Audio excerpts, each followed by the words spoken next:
All right, I think it's working. All right, people, we should be live. Welcome, everybody, to another episode of the Break the Rules live stream. I am your host, Lev Polyakov, with you today with Armand Domalewski. I hope I pronounced that correctly. And where's the beef? Well, Bogbeef is right over there, right next to us, and we are going to be talking today about immigration, and specifically legal immigration, not illegal immigration, which I think is a very important point to make, if I do say so myself. So let me know what you guys think about the legal immigration. I'm getting a bit of an echo, which I'm trying to figure out where that's from. So I don't know what's going on with this echo. Are you one of you guys playing this in the background or not? Uh-oh, SpaghettiOs, this is not good. All right, let me just get rid of this. There we go. Now it's better. It is all better. I am feeling a fountain of relief overflowing because everything is good with the sound now. So let's talk about legal immigration. Bogbeef, where do you stand on legal immigration into the United States? Go. Okay, let's just dip our toes in this a little bit. So, first off, I just want, I seriously want, do you, Armand, do you seriously think that immigration does not affect wages? I'll just ask that as broadly as possible so you can do whatever you want with it. Well, so there's a couple of things, right? First of all, immigration, when people think it reduces wages, they think about oh, well, there's a bunch more people trying to do this job, and so those wages will go down. And most of the studies find that if there are a bunch of migrants who come in, specifically in a sector or so on, the people who also work in that sector of similar jobs do see, in the short run, a decrease of wages. But what also happens is those people who come in and work those jobs, both supply increases of that supply of labor, but demand also increases because there are new people here who are buying things, consuming things, and so on. And which is why every study on immigration finds that it does not decrease the wages of people throughout the United States. The most immediate effect actually is when you have immigrants coming in, is it tends to affect the wages of other immigrants that are already there, sort of in the short run. And in the short run, you tend to see an increase in the wages of residents who were previously there because they have skill advantages in that they speak English, they know how to operate in the country. So a classic example of this is farm workers when they come in, the folks who were previously at the lowest totem pole of the farm, who are farm workers now can get promoted to managing those people because they can communicate in English, they know how to operate in the United States, but they've also been working there. So immigration has a lot of complicated effects on wages, but one, because immigrants are both a increase in supply, but also increase in demand, those effects tend to wash out. And then two, in the long run, because they're complements to existing labor, they in turn would increase those wages. There's also a lot more effects of just when you have more people, there's economies of scale. So you end up producing more. That's why countries become more prosperous. They create jobs because they invest in new businesses and they create bigger markets because there's more people buying. But in terms of the direct, people are often I don't get it. Obviously, if there's 10 people trying to do my job, the boss is going to be able to outbid me. But they think about only these people as coming in as workers and not also as consumers, right? The money you earn doesn't cease to exist. And so, yeah. Okay, now there are a pile of studies I could put forward, but if someone out there if you've ever seen any of these internet debates, so someone like Vosh or something like that, basically there's no point in debating anyone that's a liberal progressive. If you in fact believe that things like social science, these sort of studies are the same thing as sort of a chemistry study that's testing the boiling point of hydrogen or whatever. And I don't know if you've heard of the replication crisis, but it's my suspicion that social science is basically bunk. This is all.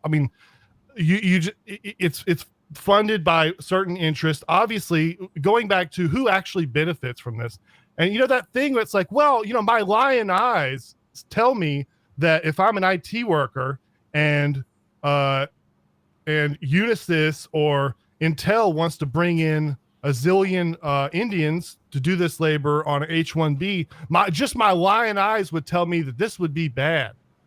But there's no reason to discount this, especially in the favor of studies, because studies, it doesn't work the same way in this sort of realm of like human happiness or the wages of who. And see, this is the thing of whom is important, because obviously it wouldn't happen if it was just bad for everybody. Clearly, there's this old joke that if you listen to right-wing influencers, they'll tell you to become a plumber. Now, why does the plumber come up? Well, if you have ever looked at a construction site, you will see that all the guys are immigrants except the plumber, because the plumber has to have some kind of certificate licensing that essentially functions as a citizenship test. You'll see this in all like if you're a professor, immigration's awesome. No one's going to come on a boat and take your professor job, especially at the same rates of these other things. And you're just going to get cheaper. You're just going to get cheaper burritos, cheaper labor. And this thing about the short term, I mean, just look at wages in America since 1971. We've all sat around and listened to these boomers tell us, I drove a cab. I worked construction to get myself through med school. My dad worked at a mill, and he got a GTO judge. And there was no other money going in the family, a brand new sports car. So maybe the short term is a couple hundred years, but we should just believe our lying eyes when it just comes to the wages. Now, this isn't the extent of things, but I mean, this is crazy. I mean, why do you think these companies seek out these H-1Bs? So there's a couple things I want to get through. So one on the professors, it's actually not true. Like, actually, professors and PhDs are some of the highest concentration of immigrants in the United States. Like, professor jobs are like way more likely than almost any other job in America to be done by people who are foreign born, particularly like in STEM, right? Like a huge percentage of our PhDs in STEM are issued to, and then the professorships are done by folks from like India, China, Eastern Europe. My bad. So I'm thinking of people in sort of the typical SJW, and they're typically in these English poet, these kinds of English sociology type things, which I don't think are nearly like that as the math, hardcore engineering and stuff like this, which obviously I agree that the big joke is if you go to an engineering class at a state university, you won't be able to understand the professor. Well, yeah, putting that aside, like, then we talk about like wages. You're talking about the electrician, for example. Like, my dad, who is an immigrant, came from the United States, came from Eastern Europe, practiced as an electrician for a while, ended up like doing hardwood flooring instead. But like, plenty of like high skilled vocations are often done by immigrants. But it actually leads to the point I was talking about earlier, which is that when you introduce, we're talking about different levels of immigration, depends on what skill level and what jobs they have. Well, let's stick to a high skill level. Let's for this one, let's just stick to the PhDs, sure. High skill people. We're not talking about like people who do activities that a lot of people in the United States who are out of a job could do. So, well, yeah. That sort of goes. All of this really goes back to whether it's high skill or low skill. Like one of the ways that they support like existing workers is they make them more productive, which is what raises native wages. Like, when you do see the wage declines in the short run, what tends to happen is they happen for people who are or also recent immigrants. So if there's anybody who wants to like keep immigrants out to protect their wages, it's people who just immigrated here. But if you look at the example of like the plumber, right? If there's a lot of like immigrants who are ready to work at like the lowest level of construction, a lot more houses are getting built, which means you have a lot more need for like plumbing. And those people tend to be like in the US for longer, have higher skills and so on. Going to the whole thing about like studies, like, yeah, I totally agree. Like social science, economics, and so on, they're not like physics experiments because you can't randomize, right? We do our best to try to do randomization, which is why so much of the immigration debate is about, there's this thing called like the Mariel boat lift, where a ton of like Cuban immigrants very suddenly came into Miami because there was like a ship issue or something. I don't know the exact story, but it was like a natural experiment. So you could sort of see what happened. There's an economist named Borjas who became very famous writing anti-immigration stuff based off of that. And then tons of people have responded to them. And like, even in that example, what you found was the people who suffered some wage declines in the beginning were other Cuban immigrants who just come there. But this only, in fact, lasted for like about a month. And because the people start earning money, start buying stuff, right? Like when you think about it, like you see what your line guys tell you, you're only seeing the fact that those people are working those jobs. You're not thinking about the fact that they're increasing demand for stuff, right? Like my eyes also see the fact that the guy who's working, from India who got a job at Twitter is like buying consumer goods, buying a house, investing in all that, which means that increases demand for other things in the economy. If this labor arbitrage didn't exist, why would anybody come over here? I mean, so you first off, I just have you just fully admit that this is labor arbitrage, that these companies do this to pay less wages. I mean, it's very, very simple. Like if you, I mean, the U.S. economy has one of the lowest unemployment rates in the last 50 years, and in the tech sector it's even lower. And San Francisco is like 1.2% for like until the layoffs started like a couple months ago. It's very hard to fill all these jobs, and like folks have to apply. Like at a certain point, they're just competing against each other to try to poach each other's workers because there's a lot more work that needs to get done than there are people available. In times of a recession, when like there's really low demand and you don't have people, like you have a lot of excess people unemployed, like that's a different story. But that's points to like we need to increase demand, have a hot economy running so that workers have opportunities, not to like shut people out and make us all poorer. Okay. So let's just, if we're talking about high skill, we can stick to the easy stuff, which is H-1B.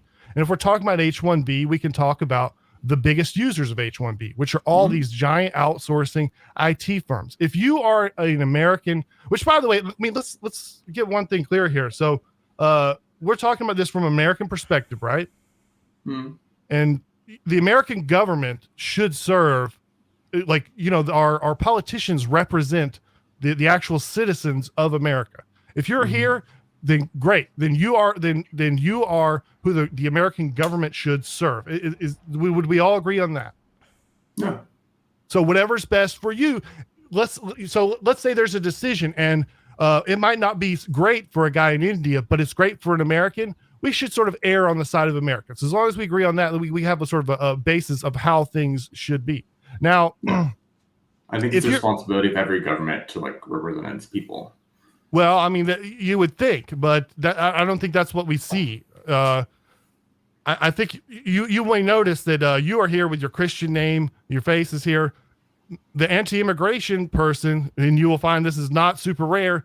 I'm, in a bunker somewhere, using a bizarre name for the same reason. There's no politicians that represent this this anti-immigration view, which by the way is basically super popular almost any time it's polled. Not that matters a ton, but there's almost no way to get this represented. Why? Because it's awesome for the super rich, and because cheap labor is awesome for them. They love paying less money. But the thing about the short term, let's go back to that. It's like, I mean, surely you're aware of the situation in America in like the 50s, 60s, 70s, so, and then all. Like anti-immigration people often like to say this, and they point to a chart that says, look, more immigrants, and then look, lower wages. But like, there's a couple of things there. So one, wages decreased across like the rich world period, regardless of what immigration patterns were. So for example, in Europe, like you did not see significant immigration until like late into the 90s, 2000s, but their wages were just as stagnant as the United States. You also saw that like in already richer Asian countries. So like Japan's wages were started stagnating. You saw that in like Singapore. Like it's not really correlated to how much immigration there is, but what does predict it really well is one, unions collapsing. Like union collapse, the more union concentration decreased, like the more you saw wages decrease. And two, tax policies changed to favor the super rich. You saw like under Reagan, massive tax cuts for corporations, for the richest people in the United States. And then when you saw this happen elsewhere around the world, like then wages also started collapsing because powerful rich people got more power. And what they like doing is like saying, no, it's not my fault. It's the brown guy in IT's fault, because they want to keep you and the brown guy in IT fighting instead of pointing the finger at them. You're aware of what Karl Marx said about this, right? So Karl Marx wrote about this living in London, and he said, yes, he said the rich do point at the cheap Irish labor coming into England, and they tell them, oh, the Irish guy is to blame. But he said, but they weren't wrong. I mean, I can dig up the exact quote if you want. He said that they're not wrong. I mean, the whole point of bringing the Irish into England there was to break the unions. By the way, there's a guy from the Cato Institute who's one of the biggest pro-immigration guys, and he constantly loves to talk about how much that immigration served to destroy labor unions. I mean, in the US, for example, like in California, labor unions have really strong like immigration populations. It is true that like labor and immigration have been historically at odds a lot of times, but it doesn't have to be true. And I think it's specifically you understand why politics. Though, right? I understand why, because it's from a perspective of, I think it's propaganda, frankly. It's like trying to pit workers against workers when they're not. There's a supply and demand of labor, just like you keep thinking about supply. Like, do you think these people cease to exist? Like when they have jobs? Like, I'm sorry. It drives me crazy that people like look at a chart and like, look, supply increase, so wages are lower. It's like, yes, but then where do you think all that money goes? Like they're buying stuff which boosts demand, right? Like it just drives me a little bit nuts. I'm sorry. Like that's how economies grow. It's like by the same rate you could say like, well, we shouldn't have babies because one day that baby is going to have a job and it's going to take your job. We should have the same population. Armand, quick question. Jobs is fixed. I have a quick question for you, Armand. What would you say, if any, is the limitation to that? You know, people ask the question of how many people in the United States immigrating to the United States would be too much. So how much would be too much for yourself? I don't know an exact number because I'm not, Does the number exist? I'm not interested, but I think the way that you calculate it is to look at like what is our capacity in terms of infrastructure, what is our capacity in terms of the housing that exists. Although like I also think like on housing, we need to make it much easier to build housing, period. Like it's illegal to build housing in vast majority of parts of the United States. Even in San Francisco, which is a city, like 75% of the city, it is illegal to build multifamily apartments, which is crazy. That said, like if we just said like anybody in the world can come here, obviously lots of folks would want to come and we can't absorb like double our population tomorrow. But I do think that the limits are much higher than folks would expect. So for example, like Poland, which is a much poorer country than we are, absorbed about 10% of its existing population in Ukrainian refugees.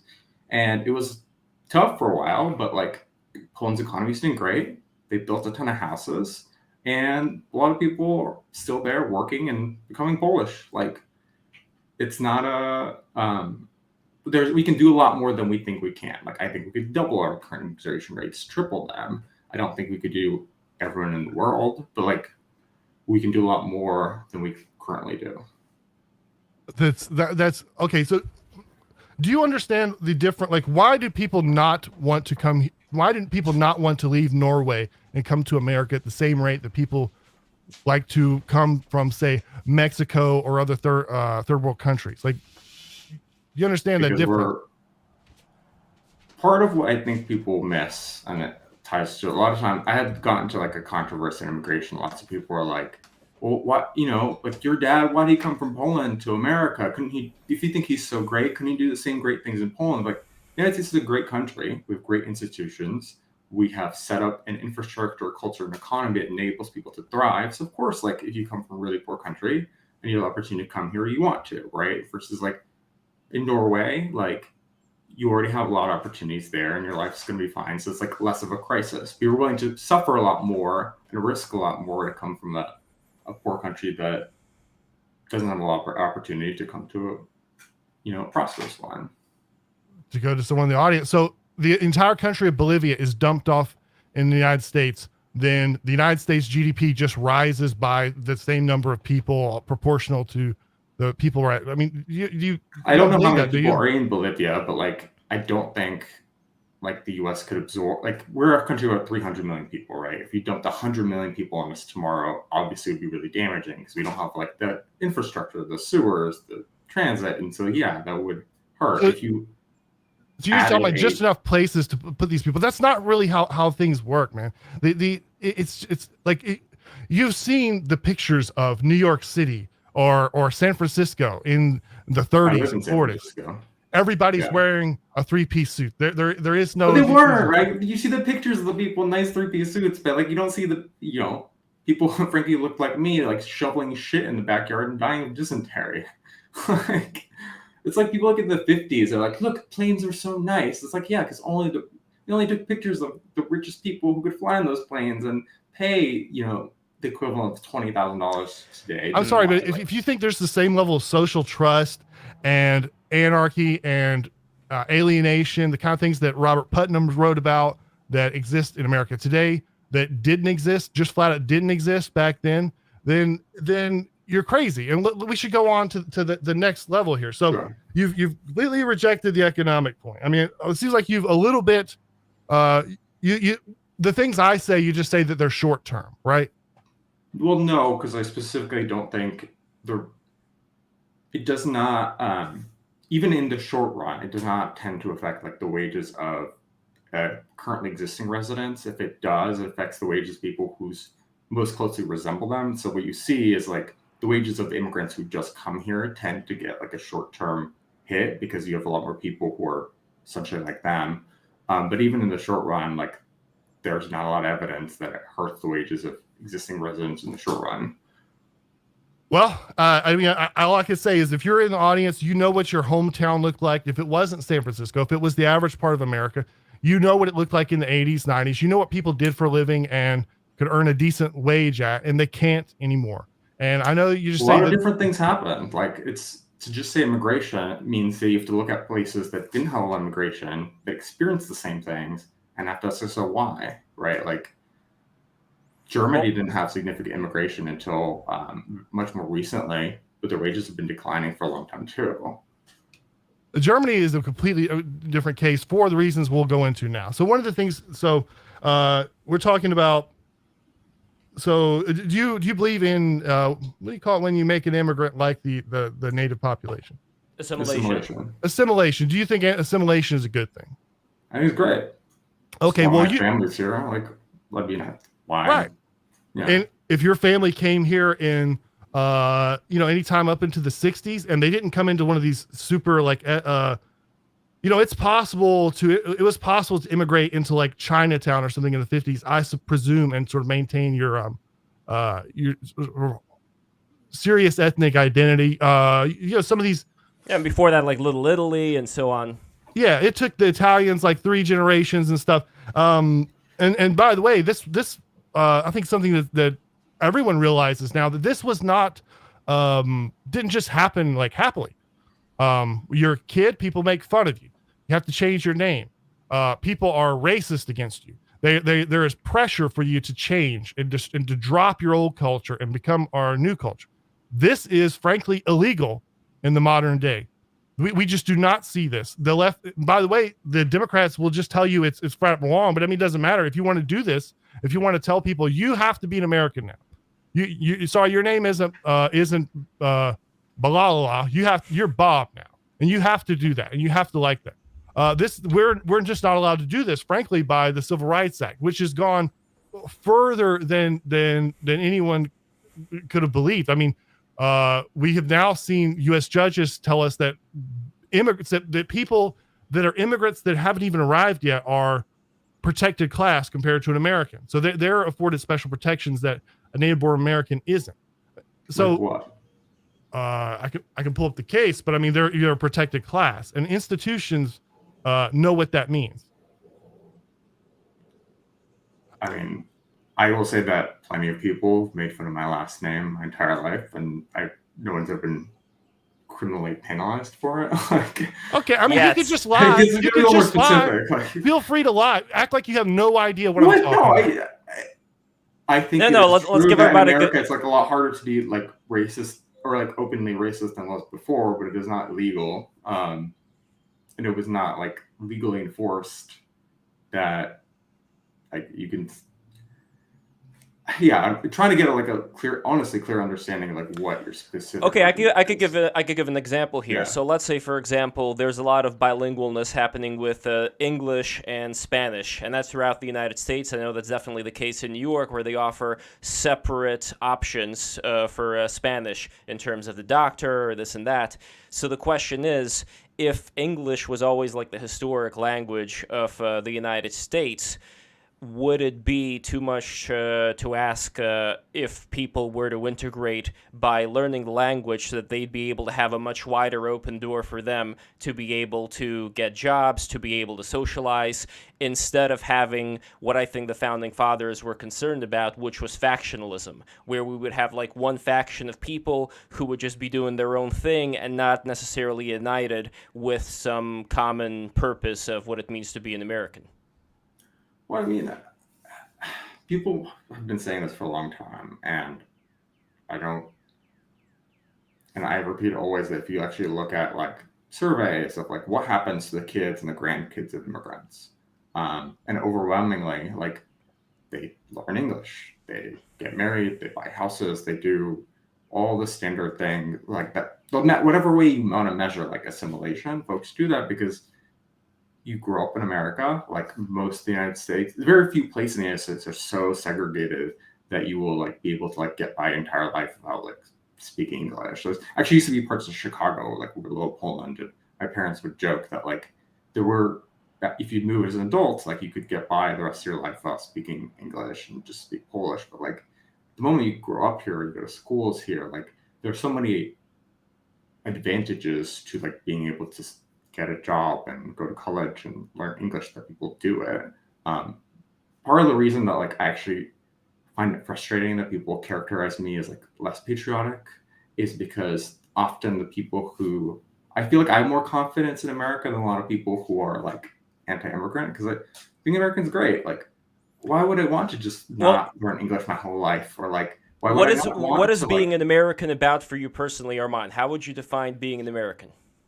I think being an American is believing in the principles of this country, right? Like, which is that like the idea of the American dream, that if you work hard, you play by the rules, you're a good citizen, like you can make it. Anybody can make it. That doesn't matter like your race or creed or class. Like anybody can be part of this country if they can contribute.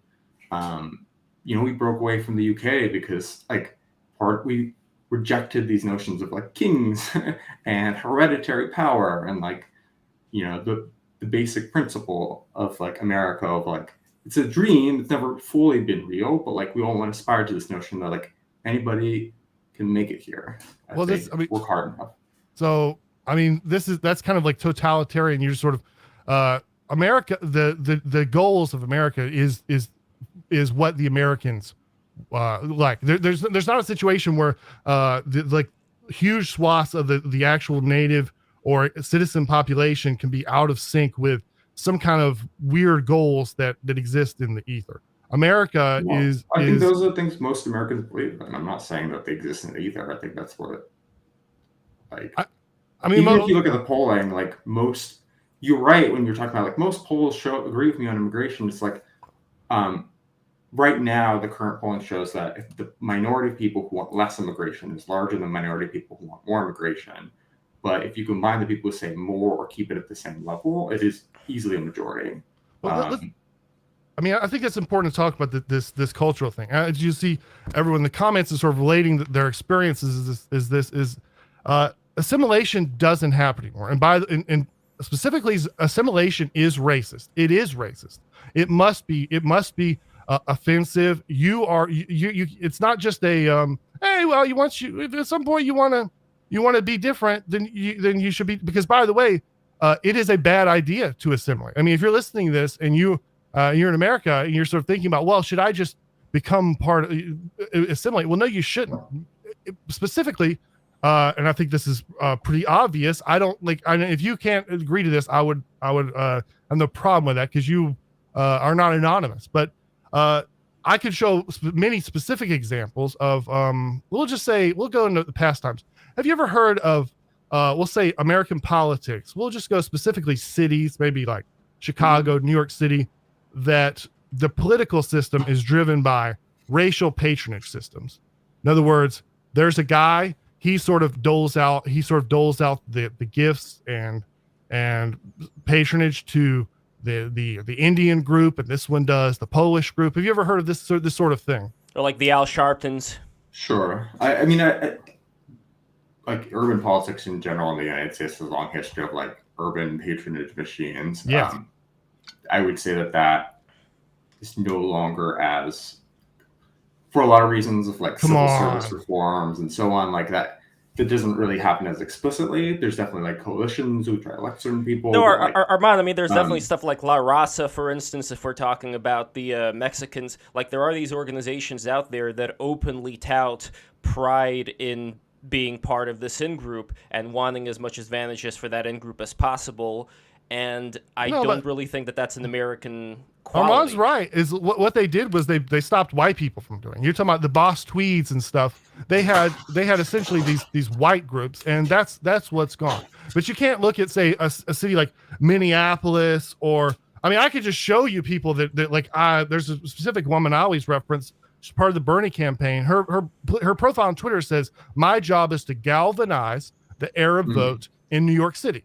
So she goes to the politicians, and then she's sort of the representative to the Arabs in New York City. Well, this is, by the way, a more effective way of doing politics than just saying, well, I believe in Republican things, or I believe in Democrat things. This is actually more effective. They know that.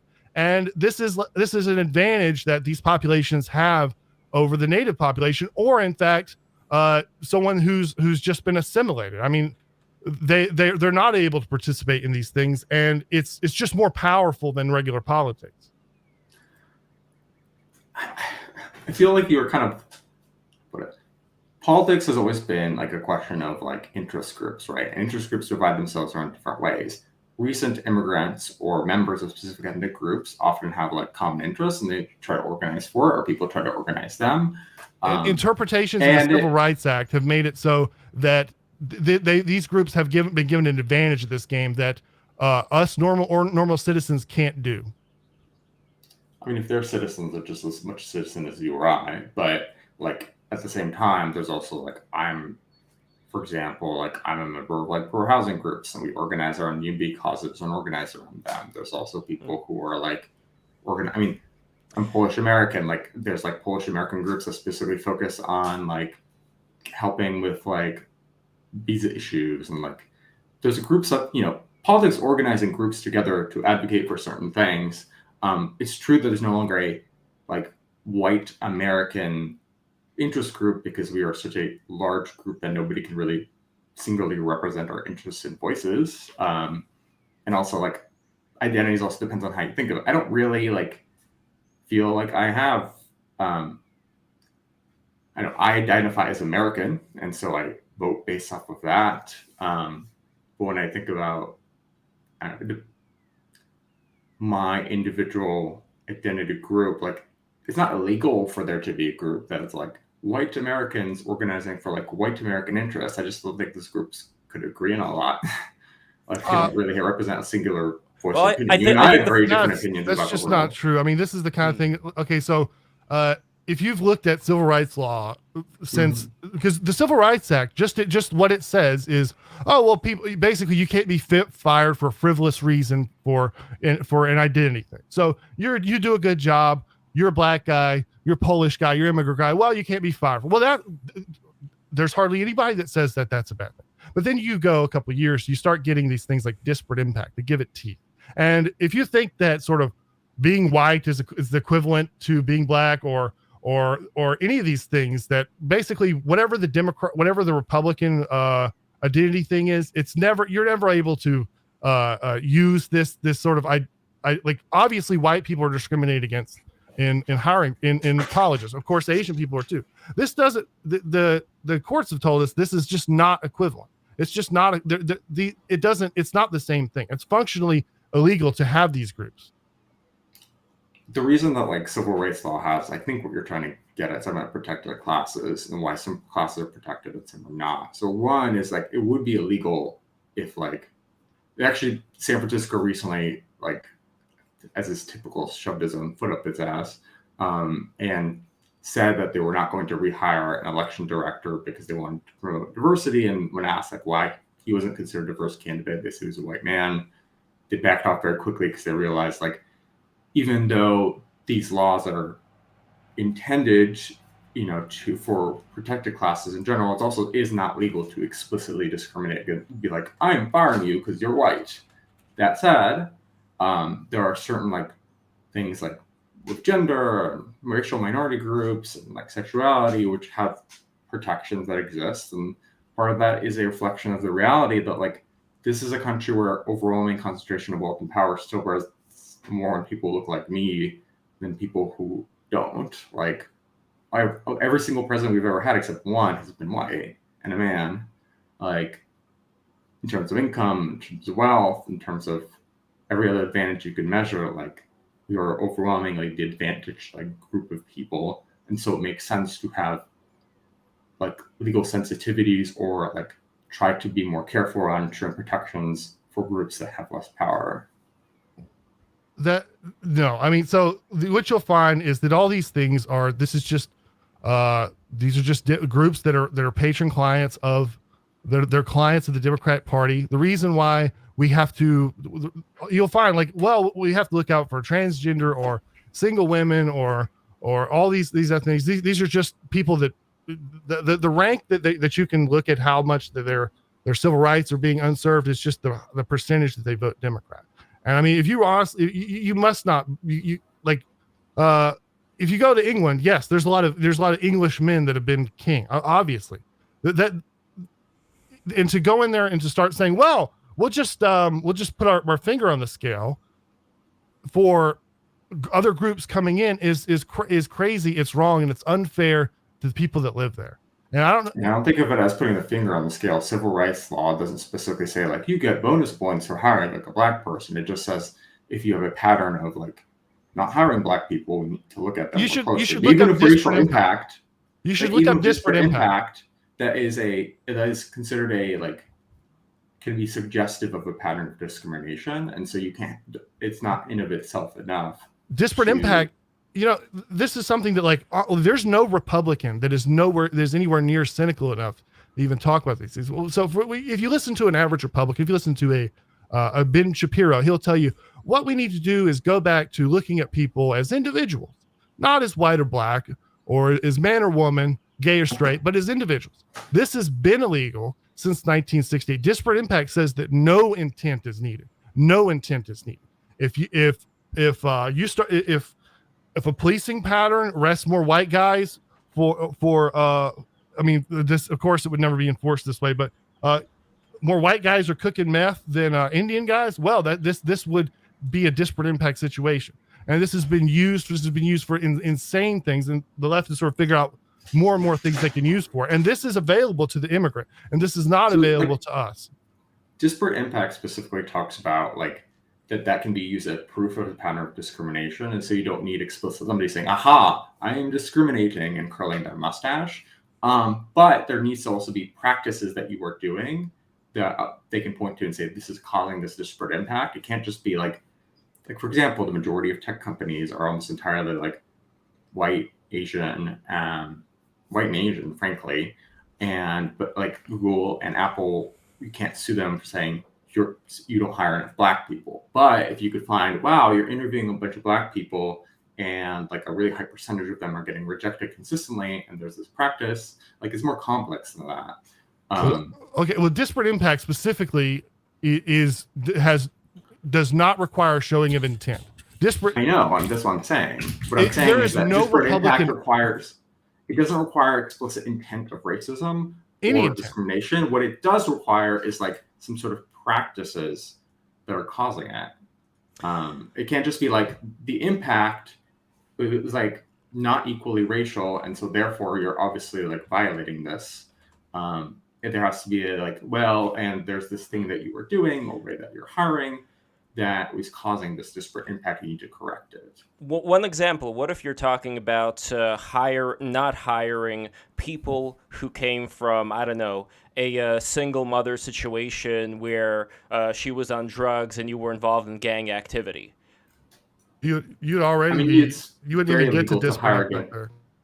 Sorry? I would say you wouldn't even get to disparate impact there. You would already be explicitly discriminating in that.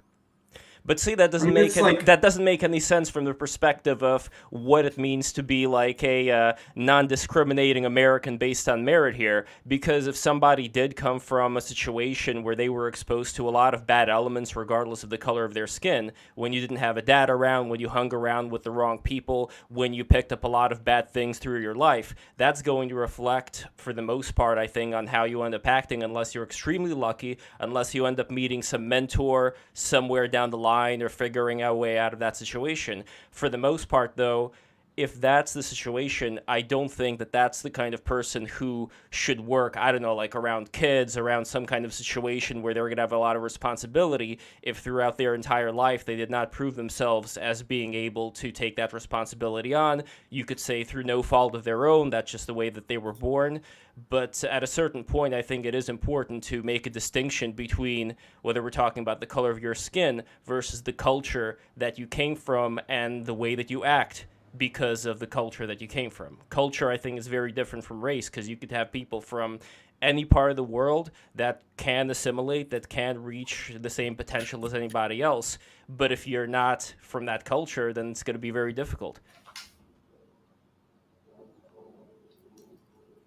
I'm What a do you little think? lost here, frankly, right now, like what the question is. Okay, Sorry. let me give some examples. So, which, and the larger point here is all this stuff, all this ways that we need to specifically approach these people.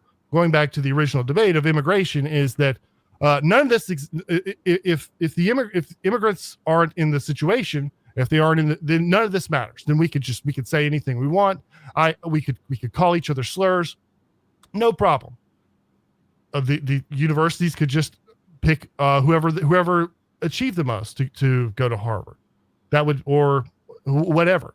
But now we've entered the realm of civil rights. I mean, you got that funny look on you, Armand. I don't know why.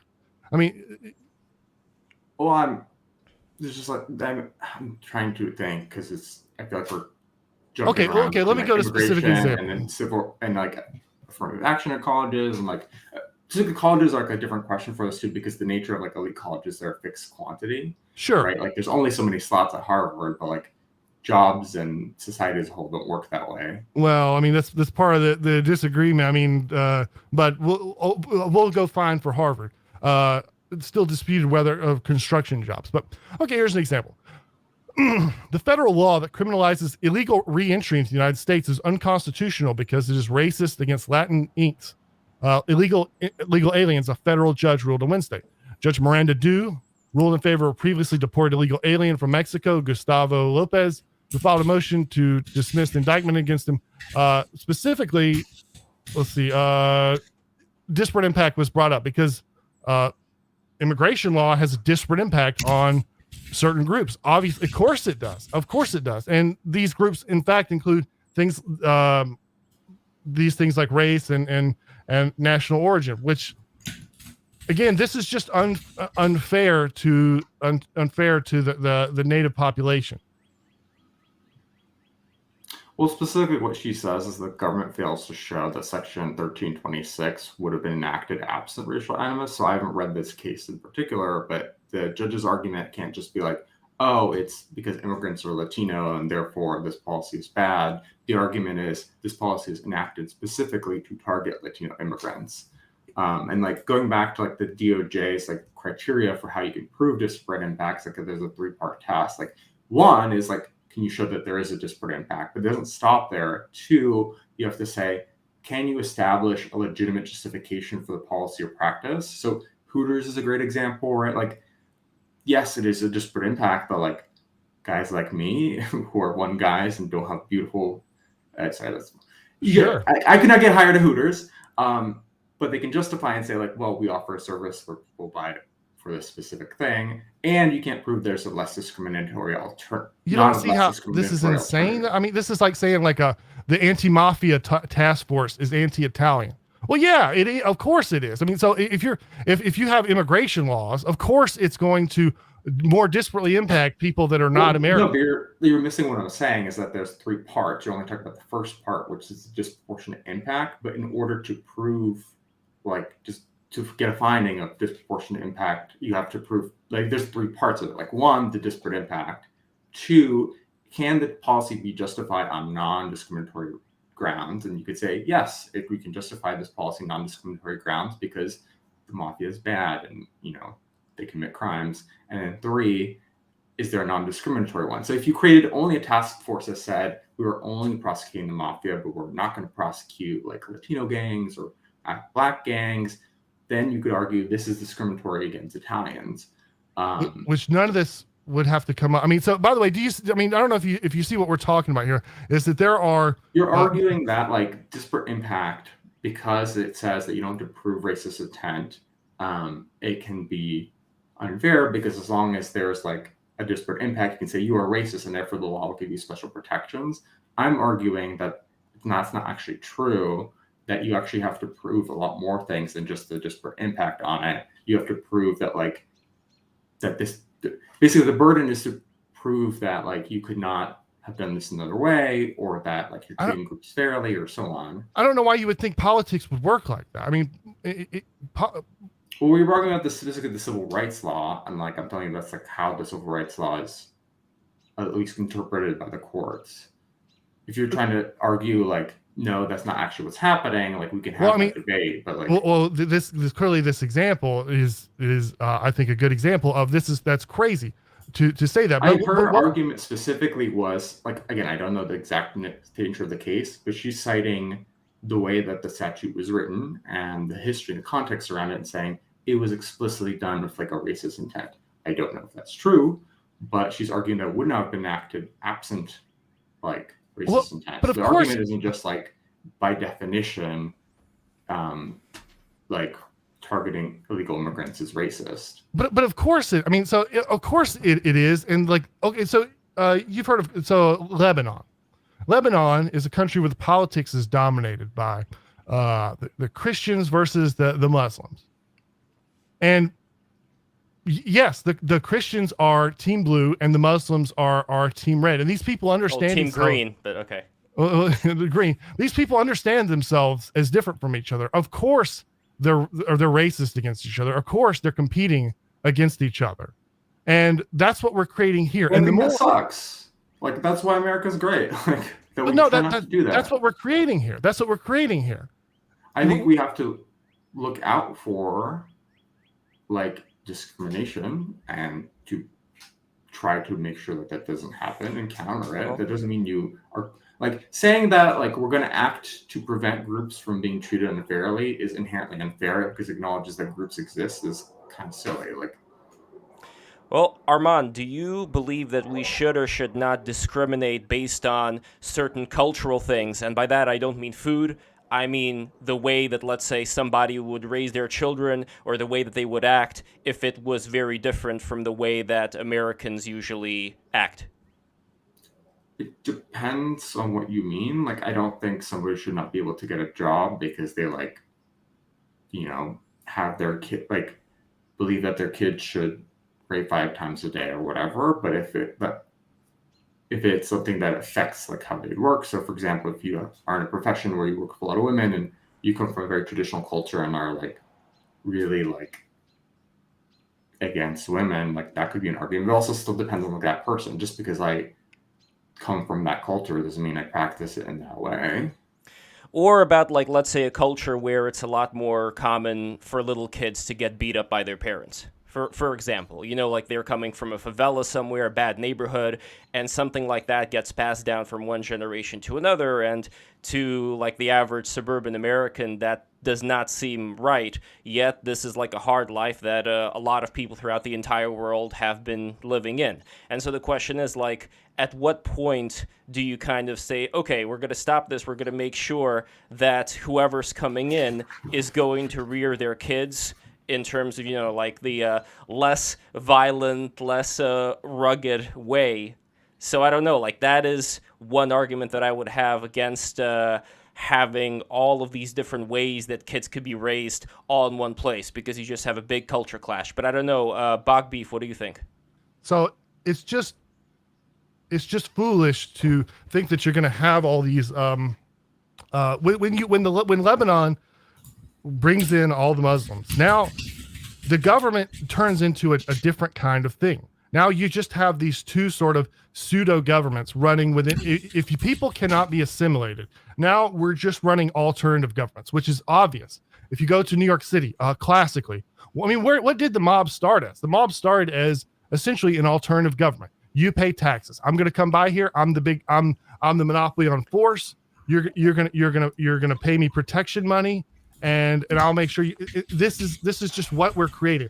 This has become this bizarre, like the United States or any entity, San Francisco, Cleveland, Ohio, becomes this sort of like bizarre federation of planets that cannot have any opinion on what behavior should be. Should you beat your wife? Should you be able to pass on a hiring candidate because of a face tattoo? Because, well, what they could be any kind of culture, and we cannot have a culture because we have to have an ability for employers to buy the cheapest labor possible. That's what it really comes down to. No, it doesn't.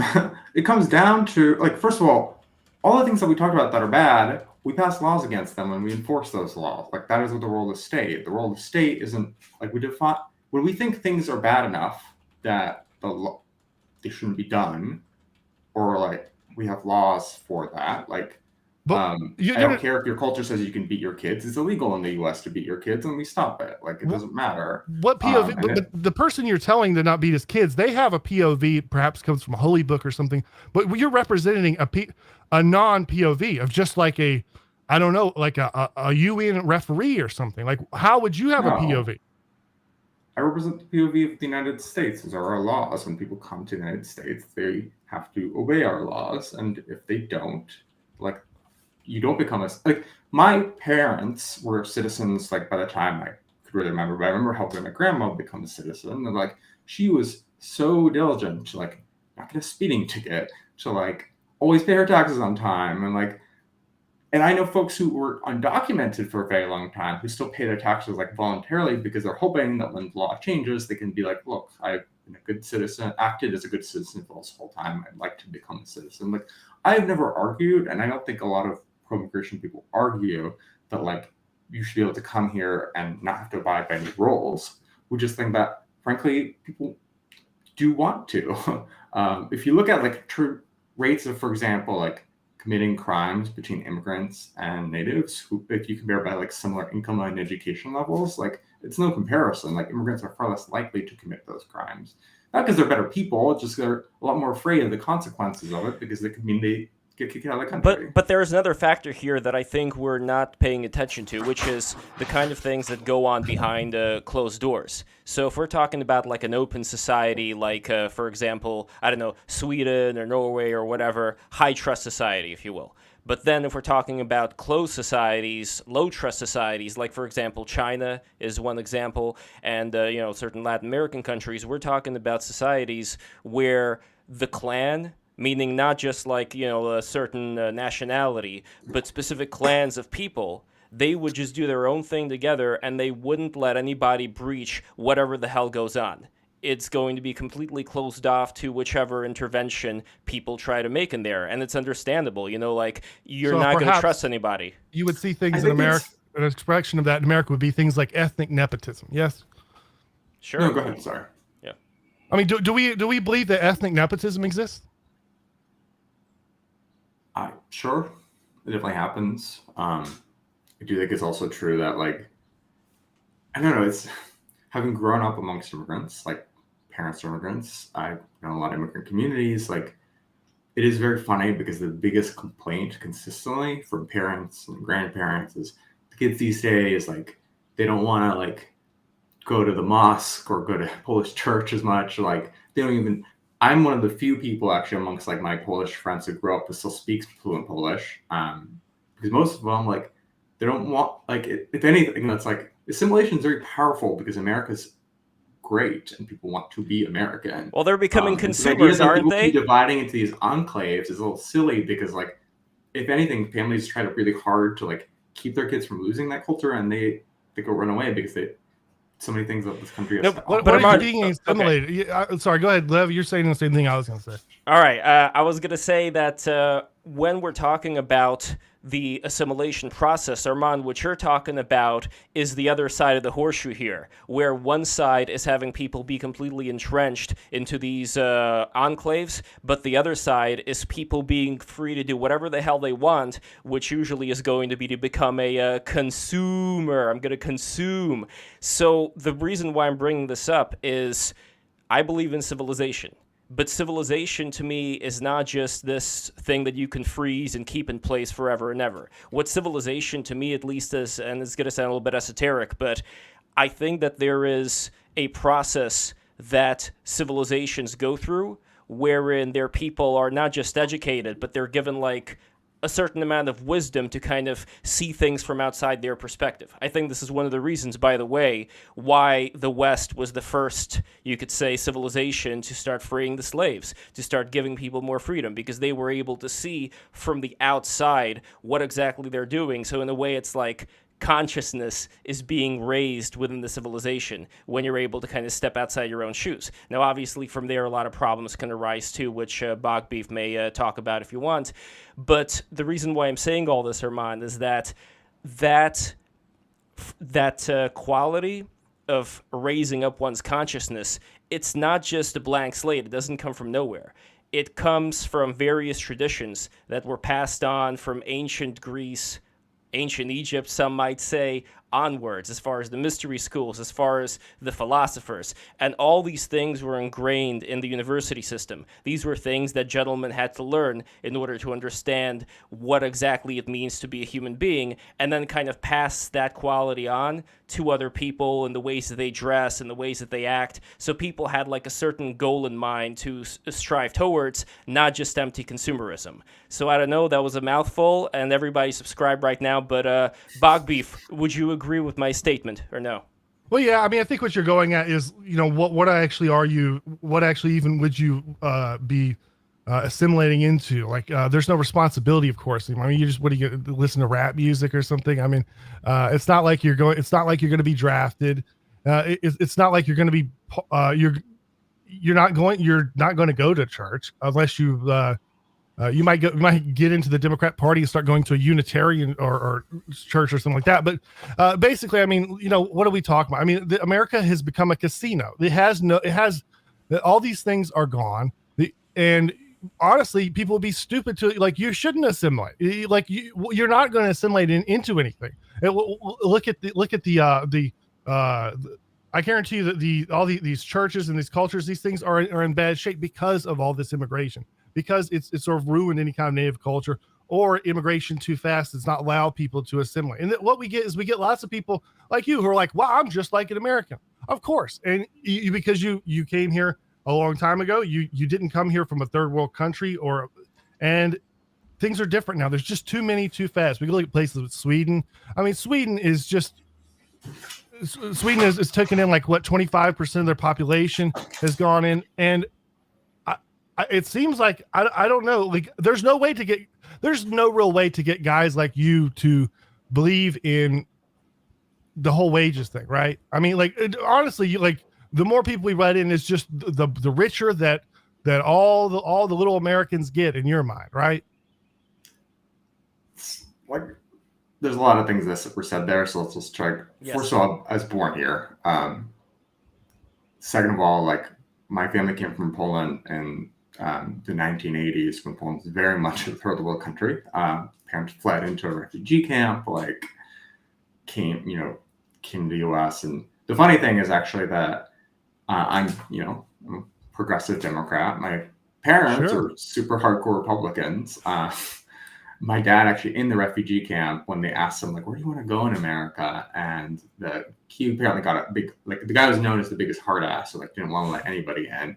And he's like, you're going to go to Chicago, right? All Polish people go there. My dad's like, no, I want to go to California because Reagan was governor there.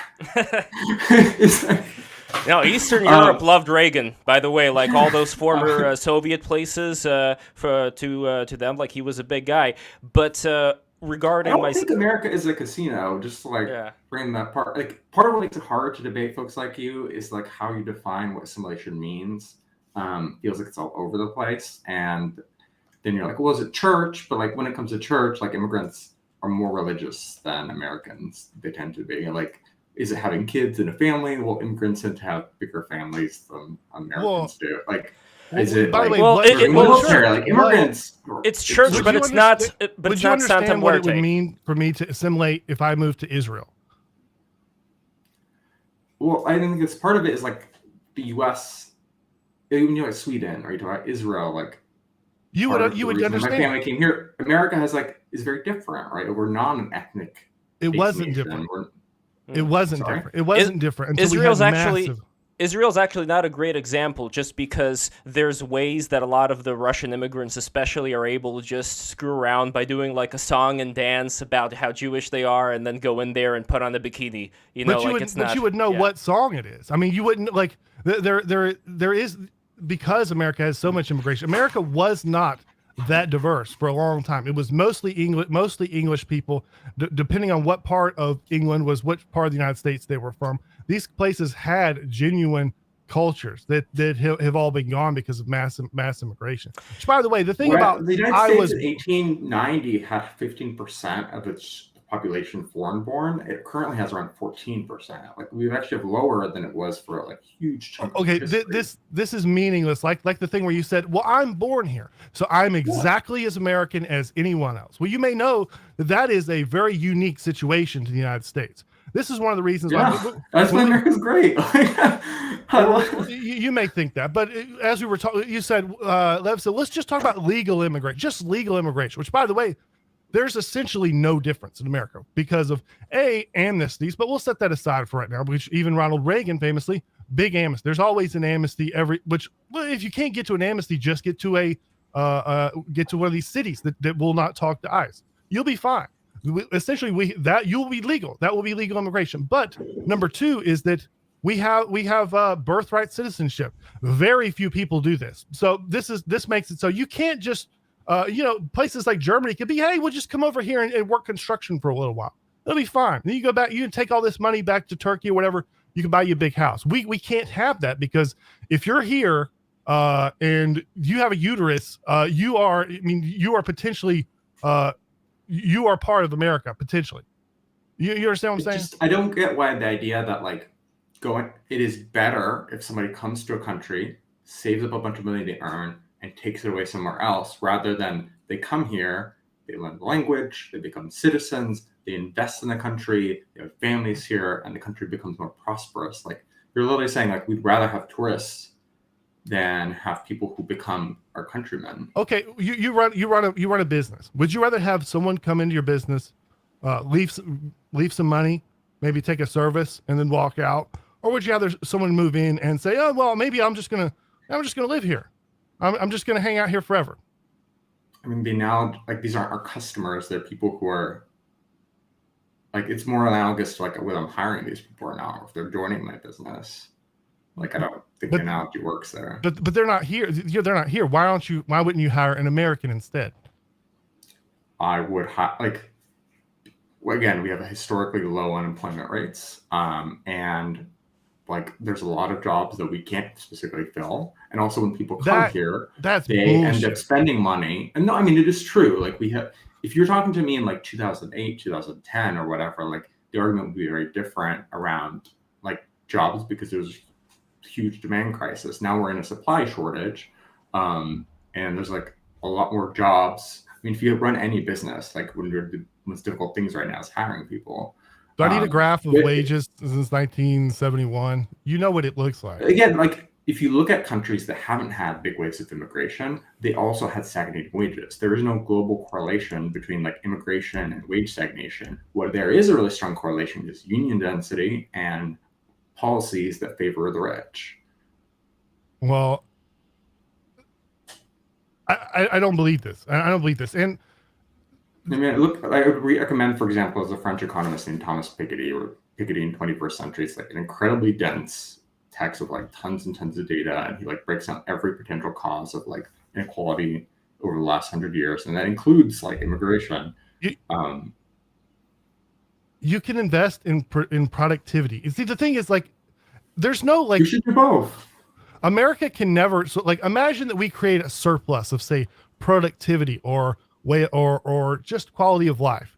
I don't know how you would qualify that. You certainly couldn't in a scientific paper, but let's say America just had like half of America was a national. Well, anyways, we create any kind of surplus. Well, we have open borders, so no amount like the 1% America becomes a better place to live than Mexico or Poland or New Zealand. Well, a plane ticket's you can buy a plane ticket for $150. Just come here. It'll be fine. You'll have an army.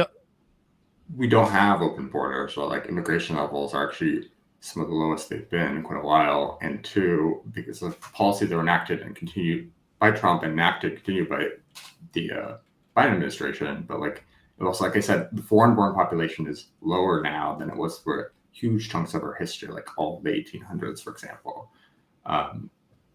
So it's not true that anybody can just like get it. I mean, it's really hard to immigrate to the United States for a lot of folks. Like in India, for example, like the applications, if you don't win like the H-1B lottery, the application for a green card or any sort of things like can be over 100 years. Like the idea that we have open borders is not true. And just the idea that the surplus thing too, like gets to me a little bit, because it's not like, oh, we have this extra money and then somebody's coming here and like grabbing it. It's like the person who comes here works a job, and then they spend that money here, which creates more demand for things, and so that like by the way, here are the statistics. So overall border crossings by illegal immigrants dipped slightly over the summer of 22, down from May 22's historic high of more than 240,000 migrant encounters in a single month. In December of 22, 251,487 encounters, which is up 7% since November 22. Most of these encounters are in Texas, where the El Paso sector reported 159,000 encounters, and Del Rio sector had 137,000. And this is data from last year. And what's also interesting is that with the terror watch list border encounters, in 2018 it was 6, 2019 it was 0, 2020 it was 3, 21 it was 15, 22 was 98, and 23 so far it's 38 encounters of the terror watch list. So that's those aren't great numbers, but again, I want to make sure we're sticking more to the legal as opposed to the illegal. If we're talking about border right now, that kind of throws it that direction. But I want to go back to the question of teleology, the question of what is the final purpose for the people who declare themselves to be American. And Bogbeef, you were mentioning before culture, that there was a specific culture that people had to integrate to. I would just use the word civilization instead of culture if we're talking about, like, again, I don't want to get into the rigmarole of mystery schools and all that, but when you were an immigrant coming from Italy or Ireland or wherever, or Russia, like a lot of the Jewish diaspora back in the 1800s, you aspire to that top of the pyramid. You aspire to something that you saw was like high class, good moral judgments, whatever, pillar of the community type stuff. And I think that is something that was kind of enforced on you from the common culture. Now, I don't feel like there's as much of an emphasis on that because of moral relativism. It doesn't mean that people are going out and murdering everybody in the streets, obviously. But what it means, I think, is like to what you said earlier, Armand, like what exactly are people striving to? Well, make money, have a better life, but what exactly qualifies a better life? What are the kind of values that you're passing on to your kids? To me, that is way more important. And if we're talking about churches, for example, sure, there's a lot of different cultures that have their own churches. You could say that the North Sentinelese that killed the missionary when he was trying to get there, you could say that they are very faithful to whatever tribal religion they subscribe to, and they're probably going to be way, way, way more faithful than a lot of people here in the U.S. Same thing with the Taliban. They're probably going to be way more faithful to their religion, but to me, that's not civilization. So that's what I'm trying to figure out here. Like, what can we do to make sure that whoever comes here is going to assimilate, not just in terms of, just making money and just doing the whole capitalism thing, but actually striving towards some kind of a telos? I mean, yeah, it's hard to argue around those things when it's not very cleanly defined, because I think that there is like good relativism in the sense that, like, I don't think, I am going to go to a different church than maybe my Muslim neighbor goes to, but I don't think that matters. I think it's fine that they practice a different religion. I think if anything, it's cool that like people can bring different perspectives. I find it interesting. Well, I would make an like, exception my with Jewish Islam. neighbor, like, I would make an exception with Islam to any of this discussion, just because of the fact that within their religion it is expansionist. Like, there is an actual like master plan if we're going to have more Muslims, and eventually we're going to take over the area that we're in, because that is the way that we have to expand in order to make the entire world a caliphate. That is specifically within the religion. So it's kind of a dangerous thing to have people who believe in that, as opposed to, for example, I don't know, like Jewish people, for example, they never proselytize, except if we're talking about like the Hasidic, the Lubavitchers, who love to go to me and others and say like, oh, did you do like the whole, swirling thing around the arm? But in general, Jews don't proselytize. Christians, they proselytize, but they're not really that dead set on conquering the entire world. Not today, at least, like they were back in the Crusader days, I was going to say for quite some time, yes. And for quite some time. In my life, the two religious groups that have really tried to proselytize me have been evangelical Christians and Jehovah's Witnesses. The former of which, like, I don't find offensive. Like, they want to practice that. I am Christian, yeah. but I'm. But in general, like a lot of the Christianity, if we think about it, and Bogbeef, maybe you'll disagree on this. I would say most. I mean, I know lots of Muslims. None of them ever really like preached to me or like. Yeah, well, I think they kind of see you're not interested. But I just mean, and again, I don't know if Bogbeef disagrees with me here, but I've always found that Christianity, going all the way back to Catholicism, it's always been incepted with this pagan seed going all the way back again to like the Egyptians, ancient Greek philosophy, all of that. You can't really take a lot of this stuff that was the bedrock of Western civilization out of Christianity. It could get nutty at times. There could be like snake handling and shit like that. But in general, though, I think that Christianity in the United States incepted into itself this much more of a high level, let's build these beautiful cathedrals and let's institute, like human rights and things like that. Like, it incepted into it a lot of things that we today consider to be high level civilization, while unfortunately, in the Middle East, they still chop people's hands off for stealing. And that I see as being a very big difference in terms of culture. Not in terms of race, not in terms of anything else, but just the culture that gets passed down. So I don't know, Bogbeef, you know way more about Christianity in the Deep South than I do. Do you concur with what I'm saying here about civilization versus culture? How a lot of Christian beliefs do end up having that level of civilization in them? Maybe not like certain snake handling cults and things like that, but I don't know. What do you think? Okay, well, there was a British general. I can't remember if it was Churchill or one of these people, but someone they were asked what was the greatest naval victory in British history, and they said the Battle of Salamis or something like that, which was a Greek victory, from like the Peloponnesian War or something, which is, you get what he's saying there. I mean, that's sort of been one of these ideas. I mean, this kind of stuff, I mean, it's very, it's not that I don't agree with you, but of course, when you're debating, these kinds of things are never going to stick because they're just not, it's just not like an interchangeable language. Like, I don't think money is the most important thing in the world. However, money is kind of like has the it's interchangeable. It's valuable to every single person.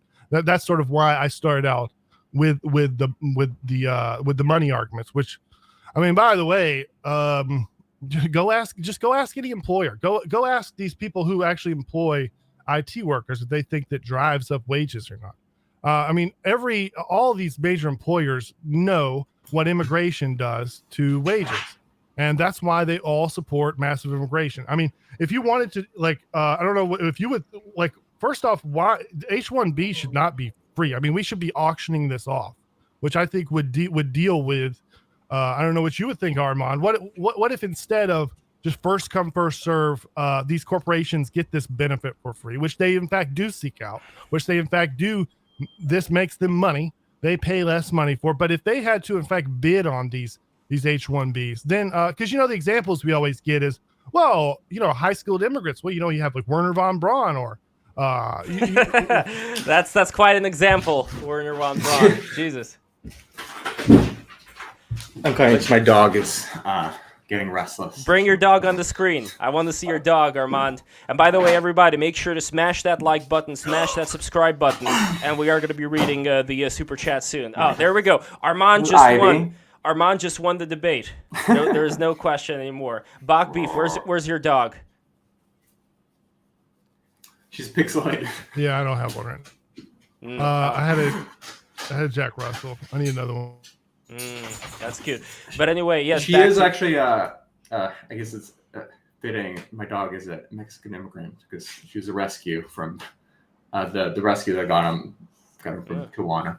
It's the biggest Chihuahua I've ever seen. Another mouth. She's not a Chihuahua. Oh, that's right. Bad. You were making a joke. Never mind. I missed that. The question about H-1Bs, like, that is actually a great example because if you look at the tech industry, like, when you bring in H-1Bs to do the jobs that like other folks do, like in the short run, when the wages in those sectors like did decline, but then those wages increase. And if you look at tech as a whole, like, and actually in the wages that did decrease happened to be for other like pre-existing immigrants, right? Like what you saw was like people who come in previous or existing H-1B holders are the ones most likely to get the wages decrease when new ones come in. But all those companies over the last like few decades have grown a lot, right? Like you can't argue that like the tech sector is smaller now than it was 20 or 30 years ago, and the people in tech are paid less than they were paid 20 or 30 years ago, because all those folks made tech a lot more productive, and then that industry grew, and also those people spent money, and a lot of it for products in the tech sector. But actually, I do think auctioning H-1Bs would make a lot more sense. Like I think it is economically like inefficient to just do a random lottery, right? It's like whoever, if you're going to be doing this for an economic purpose, then like I think that should be there's a lot of problems with like the H-1B visa system period, because it's not even really a path to citizenship. Eventually you have to either get married or shift to a different kind of visa. It allows for exploitation. Like part of the reason that it is screwed up for both the H-1Bs and for other folks is like they do get this illegal advantage of, we can push your wages down with the threat of kicking you out of the country, right? Like most people, when they lose their job, they just lose their job. This gives employers a lot more power over workers because you can also get booted out of the entire country. And so right. There's a lot that could be fixed about it. I don't think the H-1B visa system is good. I just think like, yeah. Here's a crude example, which by the way, yes, it's bad. It's bad. And Americans shouldn't have to put up with it. This is something come up with the Hollywood director guy. But so we would have these situations where a lot of women would sleep with this Hollywood producer. Remember that guy's name? Weinstein. Now, why is it wrong for an actress to give oral pleasure to her producer? Who is like? Remember, it's not like it's I get it's rape or whatever to her perhaps.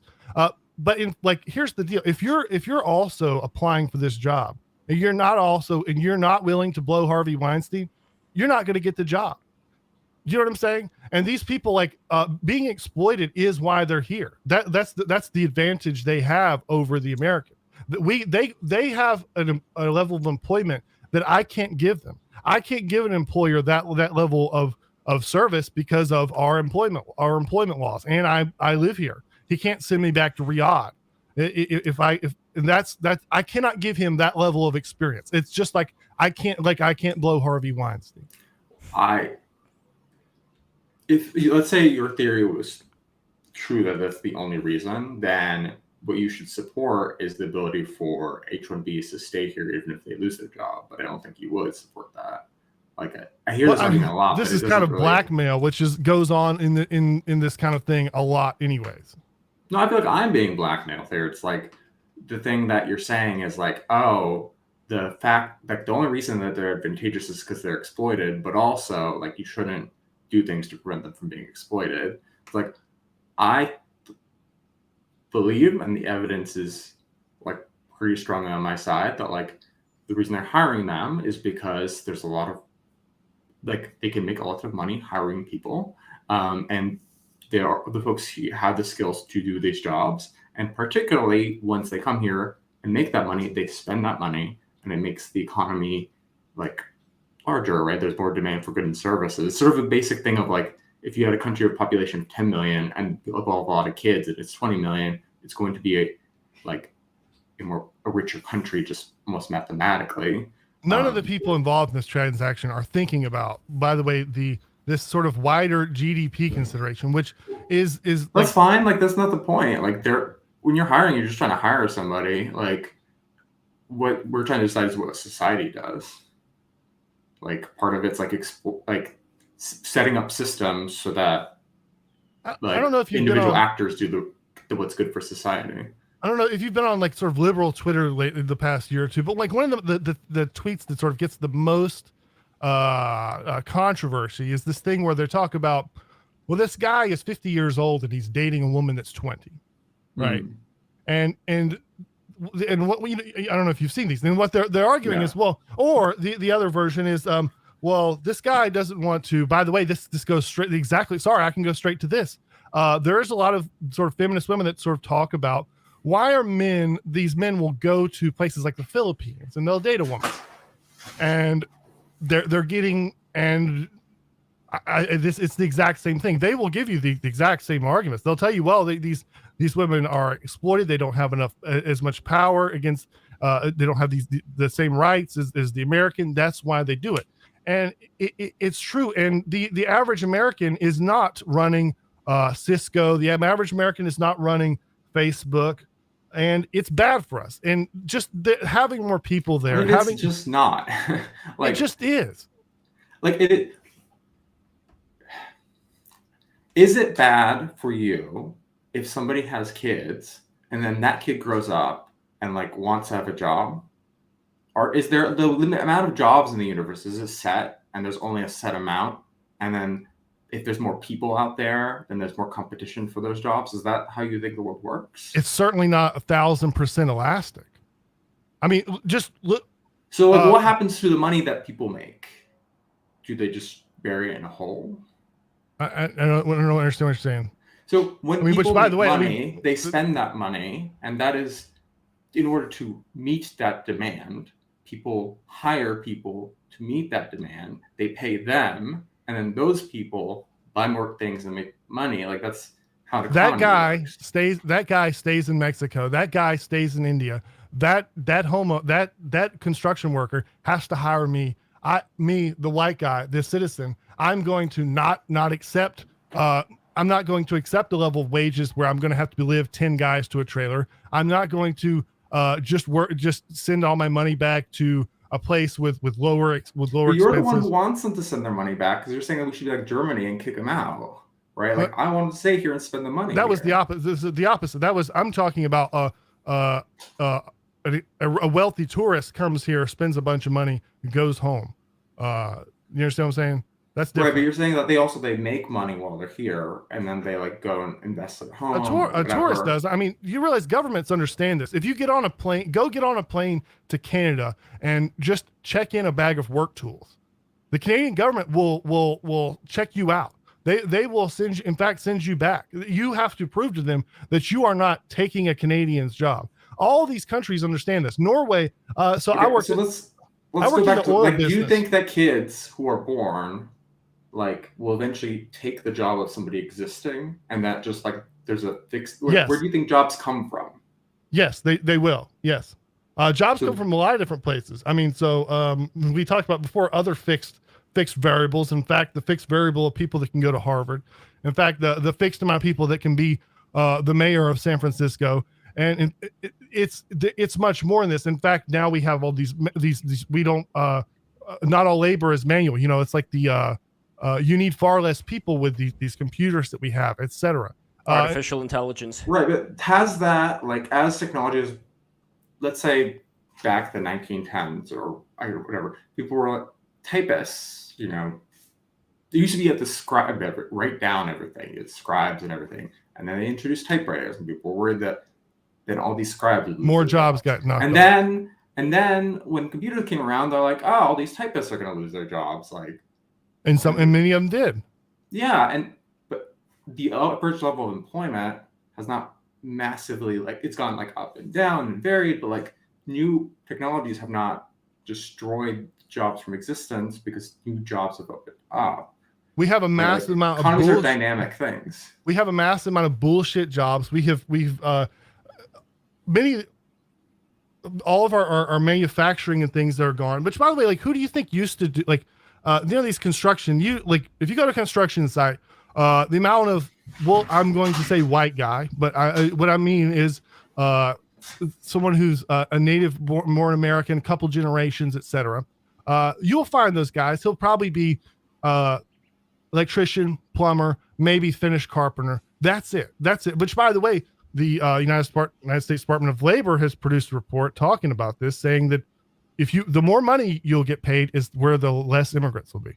I'd love to pull this up. I'll put it in the tweet or whatever, which is, by the way, obvious. Once again, going back to the lion eyes thing, get a deck installed in Houston versus go get a deck installed in Maine. You're going to see a difference in the citizenship status and who's going to build that deck. And you're going to see a difference in the cost of that deck, which the primary difference is going to paying those guys working those jobs, which have been taken by immigrants. And in places where, like, this is like construction is a great example. In places where there are more immigrants, what happens is that individual, like, sort of the lower level of construction job, the immediate wages go down, and the primary people for which that goes down is people who just immigrated there. But then it becomes a lot cheaper to build houses. And so there's demand for the higher skilled people like the plumber or like the electrician. And then also all those immigrants need places to live, right? Housing is a great example of this, of like, oh, well, if a guy comes in and he takes a construction job, like, the other guy's not going to have a construction job, but also the immigrant needs a house. And so they have to buy the house in order to spend money for that. And all of that fuels the act of building that house. Like, ask a European under 35 this question. Now, I know this is going to Europe for the last decade has had like really awful monetary policy that has kept their economy like in the ground because of Germany. If you're like 25 and you're English, I mean, like, you are going to be very anti-immigrant when you go to the UK in its anti-immigrant spite did Brexit, which is cratered its economic growth. Like, it's gotten a lot poorer since. Oh Brexit. Yeah, I'm sure they'll punish them. They will punish them. Of course, they punish themselves. Like, everybody told them this is what's going to happen. But they're so scared of the Polish plumber, they decide to make themselves poorer for it. It sounds like you're sort of laying out this thing where we're all just going to be dentists and attorneys one day. No, we're all, like, frankly, like, with AI automation, like, attorneys are probably like amongst the first to go as a profession. And thank God, but like, what I'm saying is that don't think that's likely. I really don't think that's likely, because you always sort of take out these sort of what we'll call artificial pressures. I mean, attorneys are very, very powerful politically. The national trial lawyers, these people, they yeah. I mean, I was being more flippant, but like, sure. In terms of actual AI automation, the thing that it's like so far the best at is taking a really complex like writing and condensing it to like simple to understand, which is essentially the job of a lawyer. But you're right, the lawyers are also powerful lobbyists and have a lot of influence. They could pass laws to prevent that. But yes, broadly speaking, like the average, I mean, like when you have more immigrants, depending on the kind or type or whatever, but like those folks, I don't know, I keep coming back to this basic thing of like, if they have a job, they spend that money, and then that money goes to support more demand. And so like the demand supply effect tend to even out. And then in terms of like overall economic growth, the growth happens for like natives happens through both complementary labor, And so it's not just like, oh, you think of lawyers and dentists, whatever, but happens more often at the low skill level. It's like the shift supervisor is going to be the person who like is native, or the manager at Taco Bell, or so on. At a high skill level, like IT is a great example of like the IT work that often is done by folks, like you said, from those companies is like maybe the lower level stuff. And so then I'm a data analyst at my job. I do like very complicated math and statistics and so on. And part of that is enabled by the fact that like the basic act stuff that like makes sure that my computer is running and my internet's hooked up, functioning, and I don't get viruses and all of that happens in the background and I don't think about it. In a world in which there's like less people around to do that work, I would have to spend more time doing that, and would be like less productive, for the company that I work for. And that's how complementary labor works. Right? None of this as opposed to a substitute. None And of there's this also just like a lot of immigrants found businesses, which is a lot simpler than that. Like immigrants are more likely to file patents. They're more likely to start businesses. Like my dad is a Harvard flooring guy, an immigrant. He has employed lots of Americans, like through a business that didn't exist before he came here, and built a lot of floors that people walk on. Yeah, I mean, so this thing, like, there is no real direct. I mean, so this growing economy or whatever. This, by the way, has no real immediate effect you can draw on me or any other citizen. You like, and well, I mean, let's just go to an example. Imagine you're a black guy. You live in the ghetto in New York City. Now, if I understand, these large ghettos have been there for, I don't know, 40, 50 years or whatever. And they're there. Their housing is free, and they're just watching this city keep growing and growing, get more advanced workers, and they're getting more and more people there, and they're building more, and they're just sitting there watching and this has no real beneficial effect to them. These people in these huge ghettos in New York City. It doesn't matter how many million stories these buildings grow in New York City. This just doesn't do anything other than make a couple people rich. It's not. I mean, it's a lot of things to impact there. It's the one there isn't like a lot of free housing, even like public housing run by the government. You have to pay a certain percentage of your income, and it's really scarce. Like the funding for that has been cut for a long time. Like housing, even the worst parts of New York, like it's very, very expensive. But also like, yes, like a lot of them probably work for companies that were founded by immigrants, or they have jobs where, because they're immigrants, like buying the goods and services from those companies, like those jobs exist because of that. Or like they work in a job where they can do a slightly higher skill thing because an immigrant serves as a complement to that labor. Or not even like higher or lower skill, it's just like, for example, let's say somebody who works like as a mechanic, who has a specific skill set working on a certain kind of car. They often work with folks who work on like different kinds of cars, and the auto body shop is more productive because those two can specialize. Like, it's not just a like question of like moving up a pyramid. It's also just a question of like when there are more hands to do the work and different kinds of work, like we can all benefit. By the way, I mean, there are a lot of that's not. Would you admit this isn't the case today? I mean, if you was to go to New York, lots of these Harlem. Lots of these black people will be unemployed, and immigrant Mexicans. If you go to a restaurant in New York City of any kind, there will be an immigrant Mexican filling out the kitchens. And I don't like. I don't know. I mean, you can believe the kitchen wouldn't exist historical if the Mexicans weren't there, but it would. It would. And other people. I mean, I think a lot of those jobs wouldn't exist. But also like there are a lot of other complicated reasons as to why African American, like in America, have historically struggled. But I will also say that like the best thing for groups, whatever group and whatever race is at the bottom of an economic pyramid, is an economy that runs hot with high demand. And what we, for example, have seen in the last, since like, say like 2018, and then we had the pandemic dip, and then when we've recovered from it, is that the gap in earnings between like white folks and black folks has steadily started to decline, and particularly in like the bottom of the economic ladder. as both of them have seen their wages increase because there's a lot of demand for it. So like trying to win this game by trying to like split off pieces of the pie for different people is self-defeating, when you're better off just being like, how can we ensure that like the government, like we invest a lot in the economy, we don't cause austerity like Germany did to a lot of Europe. Like there's macro, it's hard not to talk about this really abstractly, but like it's never been the successful strategy like help Black people in America is not like keep Mexican people out. I mean, I was just using a specific example. From what I understand, there is like I know that there are these Black people in New York. I just used this example because it was an example. I wasn't specifically talking about Black people, but I mean, just specifically, more Americans would have those jobs, and those jobs would pay more to those Americans, which is what I would care about. If those immigrants weren't in New York City, it's just a fact. It's a fact. I know I feel like we're not getting it because I'm just sort of restating what I'm stating. Well, hold on. Let's do a little role play here, Armand. Imagine that you were a business owner, and let's say Mexico did not exist. Who would you hire at that point to work? Because obviously there would be people who would be out of a job, so there would be people to hire, right? So what I would likely have. Well, so I would hire whoever's available.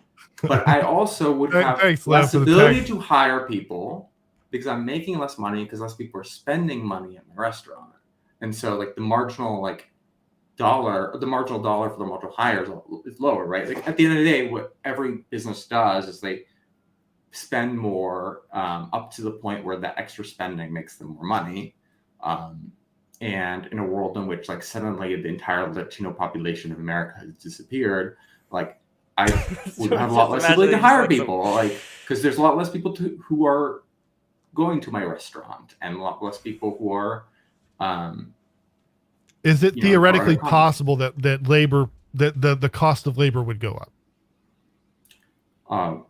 The cost of labor would, for that specific. I don't know. Like the cost of labor overall. Just give me a crumb. Maybe in that specific restaurant, but I think for wages as a whole, no. And I also think that restaurant would be hiring less people in general. I mean, Armand, there is also a thing that I forgot that we should definitely mention. I think Bogbeef, this is kind of your world too. Not that I said you're on drugs, but in general, like a lot of the more southern Rust Belt areas, they have a lot of problem with the Oxycontin abuse and all that. So from what I understand, like there are a lot of these white dudes who are unemployed who are taking oxys, as well as there being a lot of young dudes who are just playing video games all day. So that to me says like something is wrong here, right? Like these people are available and they're not being hired.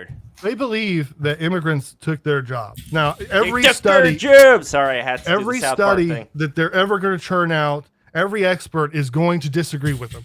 Now, I would just. This is why I start out with talking about the replication crisis. I have real problems with that, but I guess we'll just keep going. Maybe perhaps Japan can exist as a counterexample. But yes, I mean if you construction is such a class example because if anyone's sort of known people, construction is one of the only jobs where you can drink on the job. I'm not a drunk. I don't drink every day, but there's like and get high. My father, back when he was working in the interior construction there, like he was also part of a union. He was working with these dudes who were constantly getting high, and they were constantly getting like this Mexican dude got a nail stuck in his hand because he nailed it the wrong way, you know. But here's the other funny thing, though. I mean, I don't know what your stance on unions is, but back then there was this emphasis on making sure that when the supervisor came in to pretend to work. So a lot of the times they weren't really doing anything. They were just, just sitting around shooting the shit or getting high. Not my dad. He never smoked. He never drank, but whatever. The point is that that's also kind of like a weird situation when it comes to unions. Like if there is no incentive to do something at a higher level, why would you do something at a higher level? I mean, I know that kind of goes into unions and not what we're talking about, but I think that they're related too. By the way, I mean, the citizenship just is the union for most Americans. It just is. And this is why there's the hack with sort of plumbers work. But yes, The joint examples. So I had sort of a brief S job where I'm just sort of picking up garbage in a construction site. And, my buddy's dad was sort of the contractor. And I'm sort of, well, these guys are drinking. It's 10 a.m. These guys are smoking a joint. It's 10 a.m. I was sort of asking, like, why do you tolerate that? And the guy says, well, it's just in construction, it's just what we do. It's just an accepted part of this. Now, and what you find out is these people, generally these people don't have these jobs anymore. Now they're just sort of the criminals, the underclass. At one point, they were able to be a constructive part of society. The 10 to 15% of the population that that for some reason, I don't know why, they have to have a tall boy at 10 a.m. These people were construction workers. They're not anymore. By the way, there's no exchange program. We didn't send them to India in exchange for these super great IT workers or whatever. They're just here, and instead they're just not integrating into the country. And don't know. People like talk about this stuff like with anecdotes and examples, but if you look at like there's this thing called employment population ratio, prime age employment population ratio, right? So if you just look at everybody between 25 and 54 and just say like, well, how many of them have a job? That number right now sits at 80.5%, which is the highest. Basically, the last time we were close to this peak was in 2001 at 81.3. And then before then, basically, for a lot of it, it changed since the 1950s because like a lot of women started working, obviously. But like, there's not like this idea that a bunch of immigrants came in and then like equally aged like men who were natives like got kicked out of the workforce isn't reflected anywhere in the like jobs they have, like the percentage of people working. So I don't know what that is based on. And I don't know. Every study always comes with the same thing. And so, that I cannot change. I knew that going into this. We've always seen this. Every study says more immigration. This is not even a study. This is like a very simple thing of just like, there's this many people of this age and how many of them have a job? Like, okay, do you want me to bring up wages again? Because I mean that. Well, but this, like, we've been debating wages a lot, but like let's just look at, and I don't think we're going to get anywhere, but like this idea that like tons of them are out of work that wouldn't have been out of work otherwise. Like, but like if you look at people between 25 and 54, how many of them have a job or not? It's a historically very high number. Basically, like, yeah, the last time it was higher was 2001, and then it was lower than that, basically all going all the way back to like the 1950s. And see that changed all gender and women into the workforce. But yeah, I don't know, this idea that like there's tons of people who lost their job who would have been in construction and aren't, like, every construction job is like really trying to hire people right now. It's tipped down since the Fed started raising rates, and housing construction in particular over the last like 30 years since the 70s has declined steadily because we introduced a bunch of zoning laws that made it illegal to build multifamily housing in a lot of the United States. The amount of houses we construct has significantly gone down. That's part of the artificial restrictions. But that actually points me to, like, I think people are trying to look at immigrants because it's the easiest, simplest thing to point your finger at and be like, it's this guy, when there's actually like powerful interests that are keeping us fighting each other, right? Like, oh, whoa! Speaking of powerful interests, those powerful interests just here. He's back in. You all right? Everything's all right. They tried to shut you down, but they were unsuccessful. But anyway, yeah, no problem. No worries. So yeah. I do need to, it's like almost getting you guys got, okay, wait. Before you guys go, there are the super chats that have been sneeded, and I have to sneed those super chats back for everybody here. But before that, Bogbeef, any final comments on what was talked about? Yes. I mean, job is in quotes. Look up what a roofer makes in the South. I mean, I would welcome anyone to look up what a roofer makes in the South. And many of us, our parents, grandparents, had these jobs as, say, I'll say a framer. I don't mean roofer. Roofer's always been a gross job. Let's say a framer or a carpenter. These kinds of things, they pay like Burger King wages. I mean, and these things are dangerous, difficult jobs, and they don't. I mean, by the way, they simply don't in the places where there's no immigrants. But we won't stay on that. I'll just say that job just doesn't mean the same thing as it used to do. and especially in these jobs that are threatened by immigrants. The easiest to see is construction, because it just is, but it's many, many, many more. And I've always had less sympathy for the professional middle class, but I mean, it's clearly obvious coming up on them too. No, now Armand is gone. Is it the same reason? I'm not seeing him on the thing. So I don't know why he disappeared all so suddenly. Hopefully he's going to be back. But while we're figuring that out, everybody not sneed those super chats anymore because we're almost done. But be sure to smash that like button, smash that subscribe button, right, Bogbeef? And where could they find you, by the way? Where could they find the great Bogbeef? Patreon.com/goodoldboys, GODOLBOYZ. Excellent. And Armand is coming back online. See, this is a 2-for-1 situation, but it says device not connected. So be sure to smash that subscribe button, smash that bell, and also patreon.com/breaktherules. Speaking of Patreon, become a patron today. Something weird's going on with Armand's webcam. But Armand, can you hear us, brother? Are you coming through?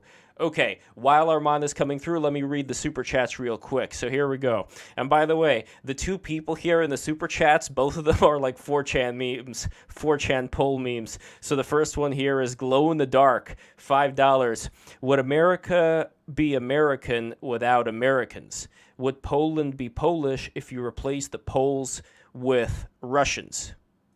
Bogbeef, I guess that's for you, since Samarn's not here right now. Well, it isn't, and that's sort of what I was getting at with we talked about all the causes and effect of the difference, but it just keeps going back to, why do you want to introduce this difference? What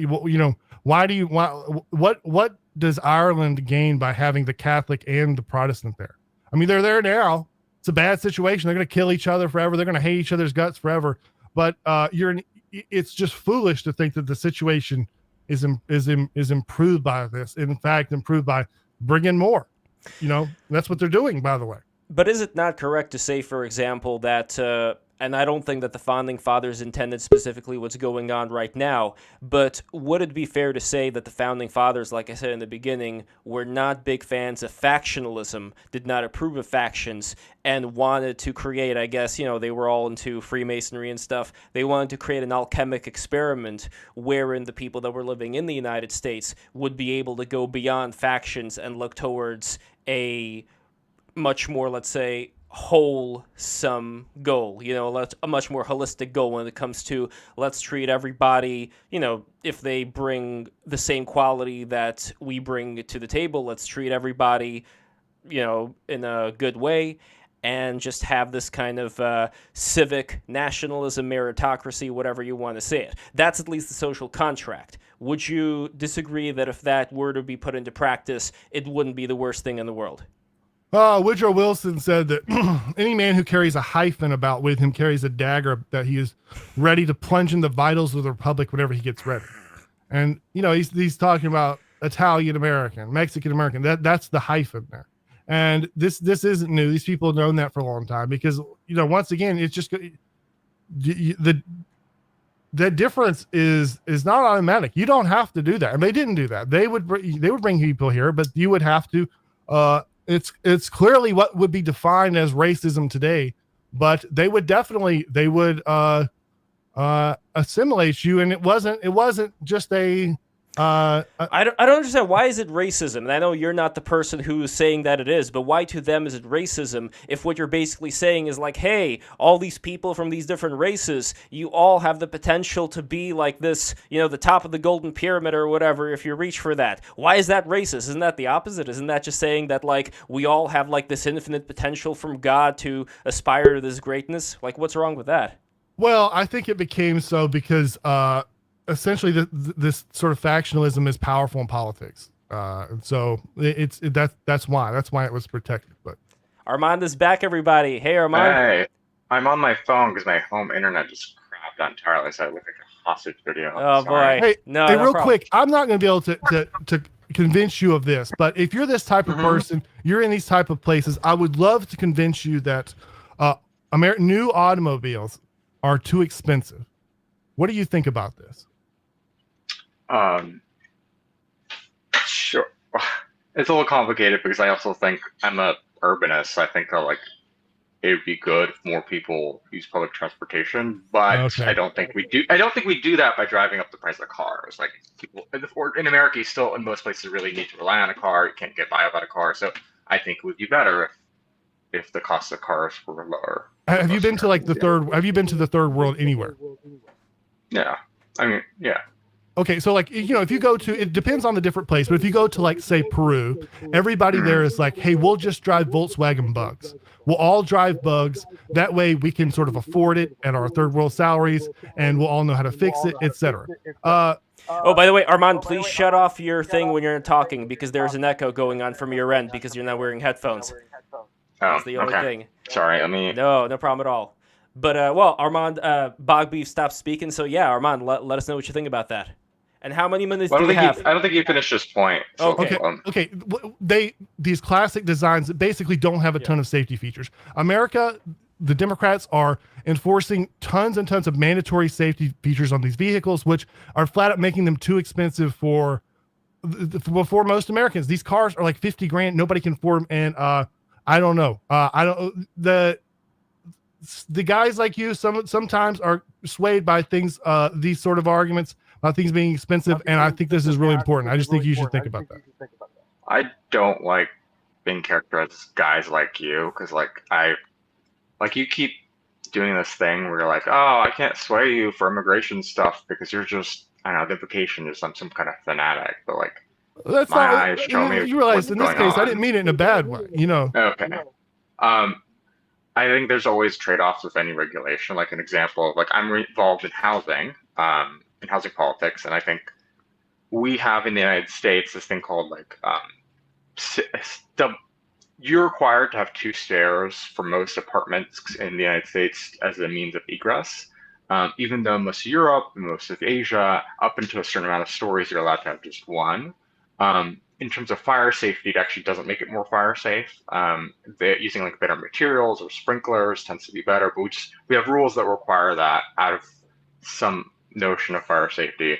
And so in practice, this idea that's supposed to make us safer not only makes us less safe, it drives up the price of housing and makes it more expensive to build because you have to use a lot more space on corridors. This is why and it just makes it look worse too. Just if you look at old, in Seattle, you can do up to 6 stories with a single stairwell. And those homes look better, they're safer, tend to be cheaper to build. So that's a good example where the trade-off of the regulation, it's a nice idea, but in practice ends up hurting people more, making things more expensive, not making folks safer. So I would have to, it's always context-based, but I'm sure there are automotive safety regulations that are, certain ones are born out of more just the sense that maybe it'll make us safer, but actually drives up costs and doesn't help. Versus there are things that I think we should do. For example, they have those cars there now that have really, really, really high frontage, and kids are getting run over because people can't see them in front. I think that should be regulated more. It's pretty awful that little kids are getting run over. But yeah, well, I mean, you know why these cars have turned to look like this. If you look at the A pillar, the sort of thing in between the side window and the front window, Armand, you gotta. That pillar is enormous.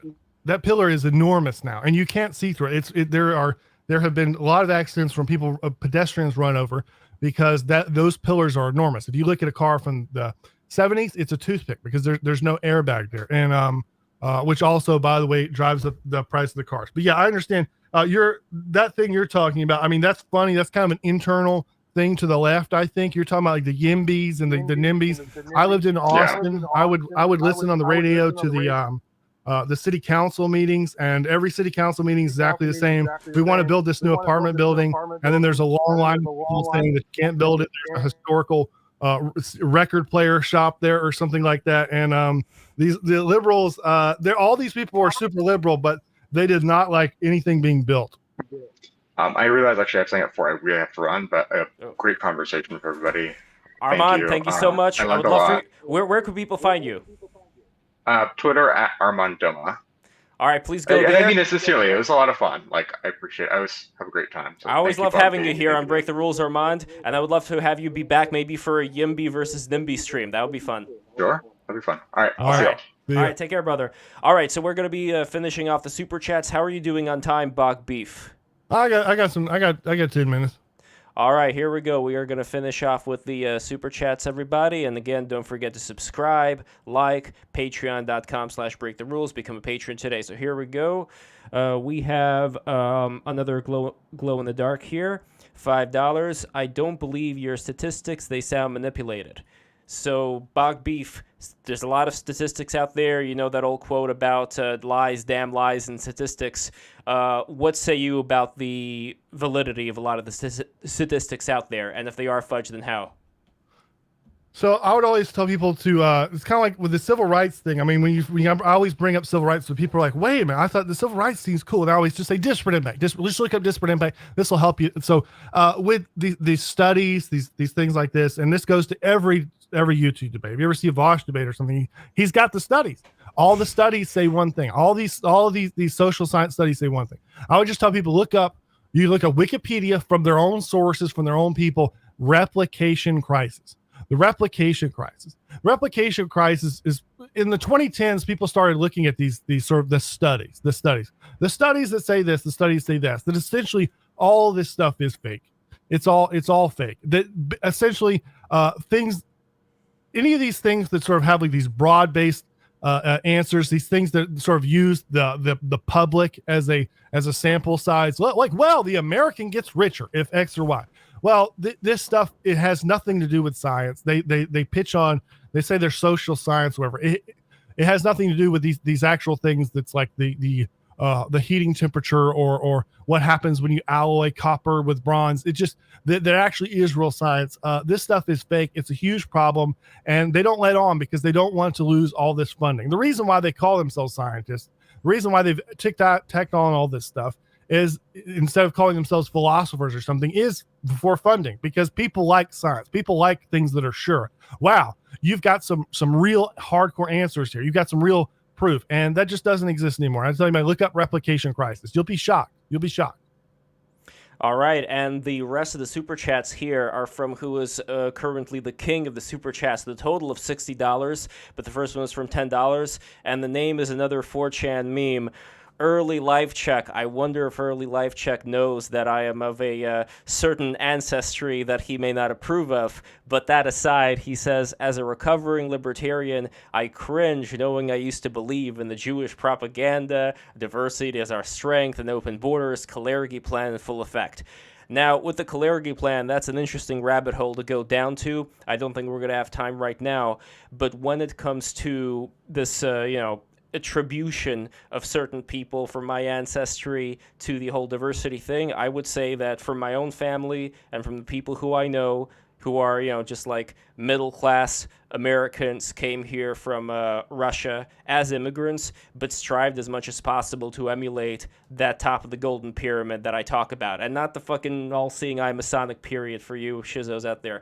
But anyway, the point is that when it comes to living in a certain place, we want to, by we, I mean, me, my family, and our extended family, want to live in a place where it's going to be safe, where you're not going to have these crazy fucks knocking you over the head for no reason, where the schools are good, where when the kids are raised, they're raised in such a way that they don't get beat up and, don't just have like this intergenerational trauma they express by beating other kids up.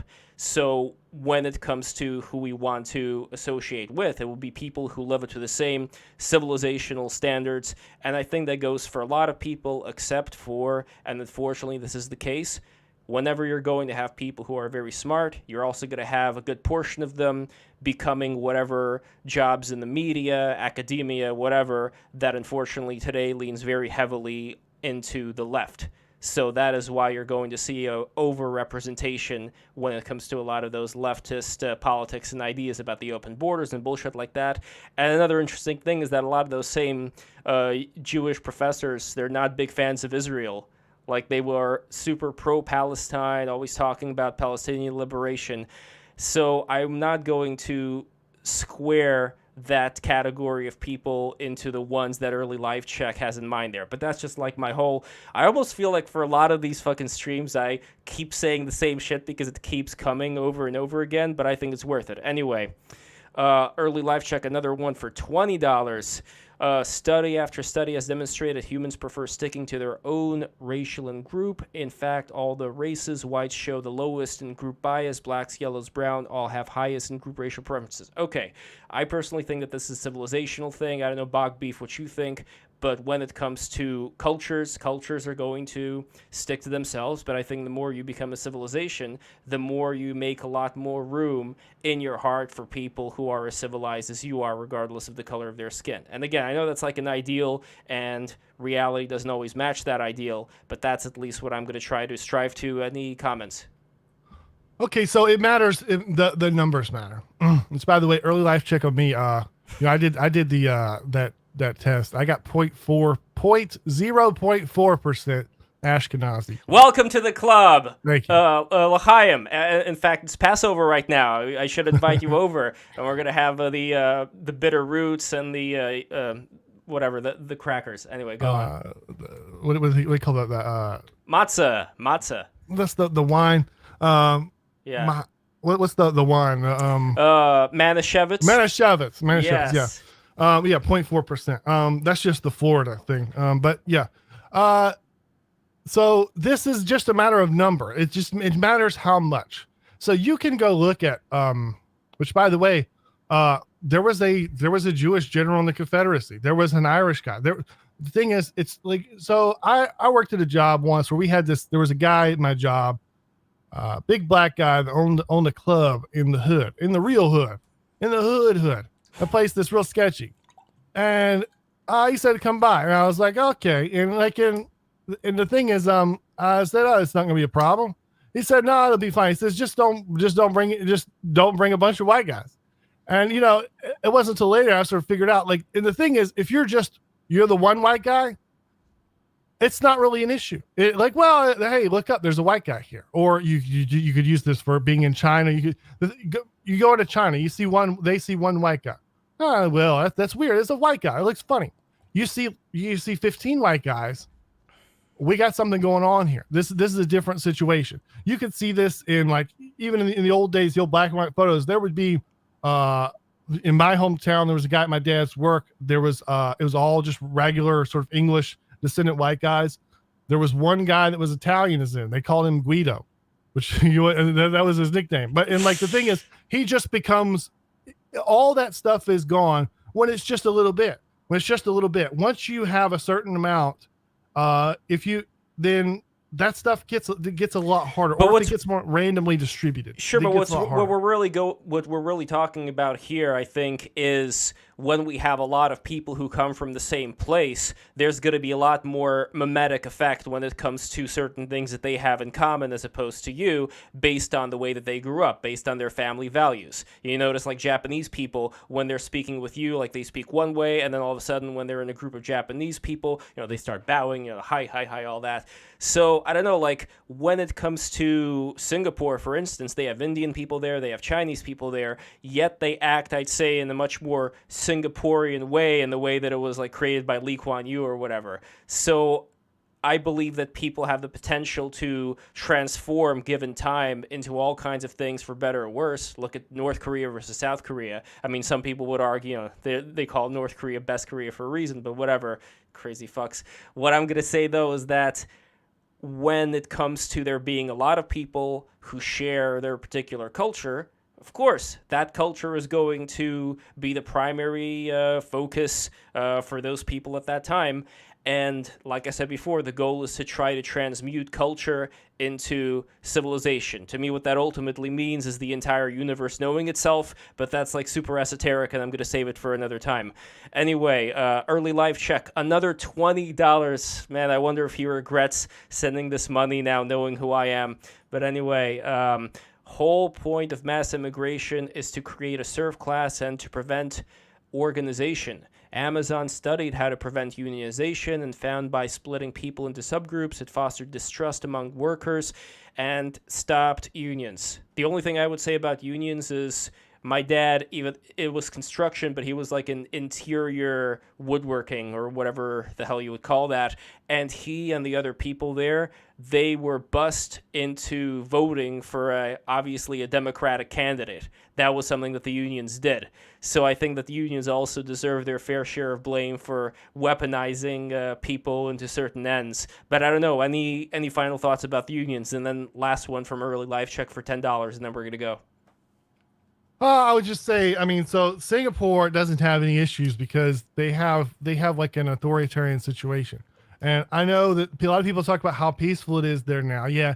But, and I'm not saying he's I'm not saying he's a bad guy. I'm saying he sort of, did what he had to do, and he had to do a lot more in Singapore. Lee Kuan Yew would turn off the electricity and water to people who didn't vote for him. There was lots of rough stuff there. I'm sure. It required that force to make those things. Well, just like you could say Sharia law, makes people who otherwise would steal not steal because they don't want their hands chopped off. Yeah. Yeah. I mean, so no, but the difference is that I still believe that the people in that situation, given a different environment and given maybe like 5 generations or however many generations, they would be able to get to the same level that you are in or I am in or whatever. Like, I'm not going to discriminate based on certain, blood ideas of, oh, you're destined to only act this certain way unless you have like a dictator, barking orders at you. I believe that we're all flexible, and I believe these things, they just take time. The issue, I would say, is that I don't know if we have time. I don't know if there's enough time and enough resources out there to get everybody to this, same civilizational standard, which is why I think we're having a lot of bumps in the road right now. I think New York City, I think California could use a Lee Kuan Yew. Oh, man, it's so seductive, but like I spoke to Moldbug, it's so dangerous, too, because then you end up with a guy who has all these ass-kissers around him telling him exactly what he wants to hear, and you can get very unlucky there, and you could get somebody that just, gets all the power to his head and starts doing a lot of insane shit for which there's not going to be any way to strike back. That's been my number one issue with dictatorships, but, yeah, it is what it is. Well, you saw who Chicago just elected. I know. Look, dude, you think... There's a certain... You know what I'm going to say about that this. happens enough times. They're going to need a rough guy. Well, if that happens, then I hope it happens quickly, and then it stops happening as quickly as it happened. That's the only thing that I would say about fucking Chicago right now, because yes, Chicago is a mess. I'm going to agree there. New York's not doing that great either, but be extremely careful with how you do this, because if we're talking about a dictator, it's bad news. I would rather it be through elections, and I would rather it be through a horizontal elite that would be able to exert a good amount of influence, and everybody else through propaganda or whatever to get everybody to a higher standard. I want to avoid any kind of dictator bullshit because it's always going to end up in... was there any... sure, you could say fucking Lee Kuan Yew, but as far as having a totalitarian dictator system, we don't know what ends up happening, 5 years, 10 years from the time they get elected. I mean, look at fucking Putin right now. He's not the same dude who came into power in Russia. But anyway, that's a whole other... That's going to be the Ukraine discussion for next week. Well, I'm surprised that you said Yarvin thought that. I mean, so I am pro dictator, pro monarchy. I know. I think one leader, but I'm surprised. Of course, but I'm surprised that Yarvin was. I thought Yarvin was as well. I don't know. He was. Yeah, he was. Maybe you misunderstood what I said. Okay, Yarvin was in favor of the dictatorship, but I was against the dictatorship for those reasons that I stated. It may look good in the moment, but then eventually the years go on and there's a lot of ass kissing that goes on, and what you have is somebody who ends up smelling their own farts, liking the way they smell, and wanting to do everything that the ass kissers tell them to do, which involves going after whoever ends up being the problematic people, who ends up being the people that criticize whatever bullshit the dictator may cook up. All I'm saying is that I want there to be a separation of powers to avoid something like that from sprouting. I don't think that's an unreasonable position. My hope is that you could kind of see the dark areas where having a dictator will end up leading, despite however nice it may look in the beginning. Yeah. I mean, there's certainly structural flaws to the dictatorship. I mean, obviously that you have Rome had a situation where you had the Praetorian Guard took over, which I mean would obviously, I don't know, of course, but that's a discussion for another day. But yes. Yeah, we're definitely going to have this discussion again, though. I always enjoy these. Anyway, early life check, $10.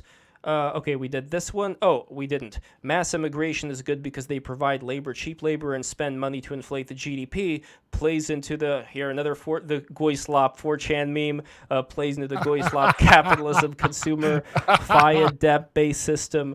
Again, I'm not saying you guys because I'm not singling you out here, but there is definitely a lot of the anti-Semitism on 4chan, which I think is not necessarily needed. Like, they'd be surprised how many Jewish people actually agree with so much of the cultural criticisms that they have and are completely against a lot of this stuff when it comes to, the cheap made products that are bad for people's health and things like that. But anyway, you guys already know my position there.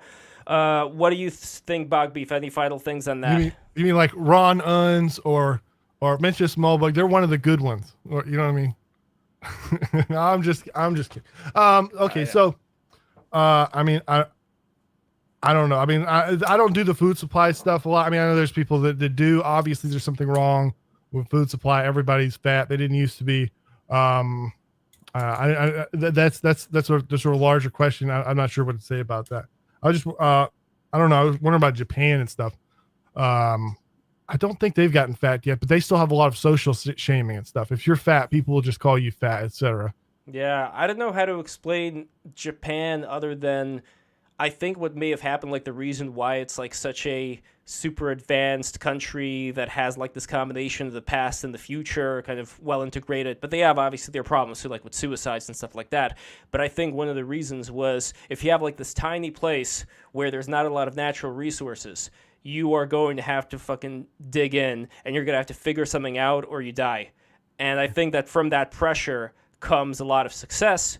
Very similar, I might add, to how Jews were always pressured against, how they were always excluded, and I think that kind of pressure kind of, made them much smarter than they otherwise would be. But anyway, that's just I mean, come on, look at all the Jewish chess champions out there. That is not nepotism. That is pure, right here. Anyway, no, we have to call a spade, and by that I mean, yeah, for a lawyer, having a lawyery religion, having a religion where you can get out of stuff by finding loopholes and stuff. Well, I would consider it to be less of the Jewish stereotype with the lawyers and consider it to be a lot more like Odysseus from the Odyssey. Odysseus figured out, hey, why don't we trick these people by making this horse and climbing in it? That's ingenuity. That's being able to think ahead. That's a very Promethean quality, I might add, to be able to figure certain things out ahead of time. And in a way, I see it like a superpower. And the question is, do you use superpowers for good or for evil? And I think that the incentives that we have in society are going to cause whoever is going to be on top to usually err on the side of doing things that are selfish. So if it's going to be people who are going to be of a certain ethnicity, come from a certain culture, whatever, they're going to be the ones that are going to get blamed because a lot of them happen to be smart enough to have gotten on top in the first place.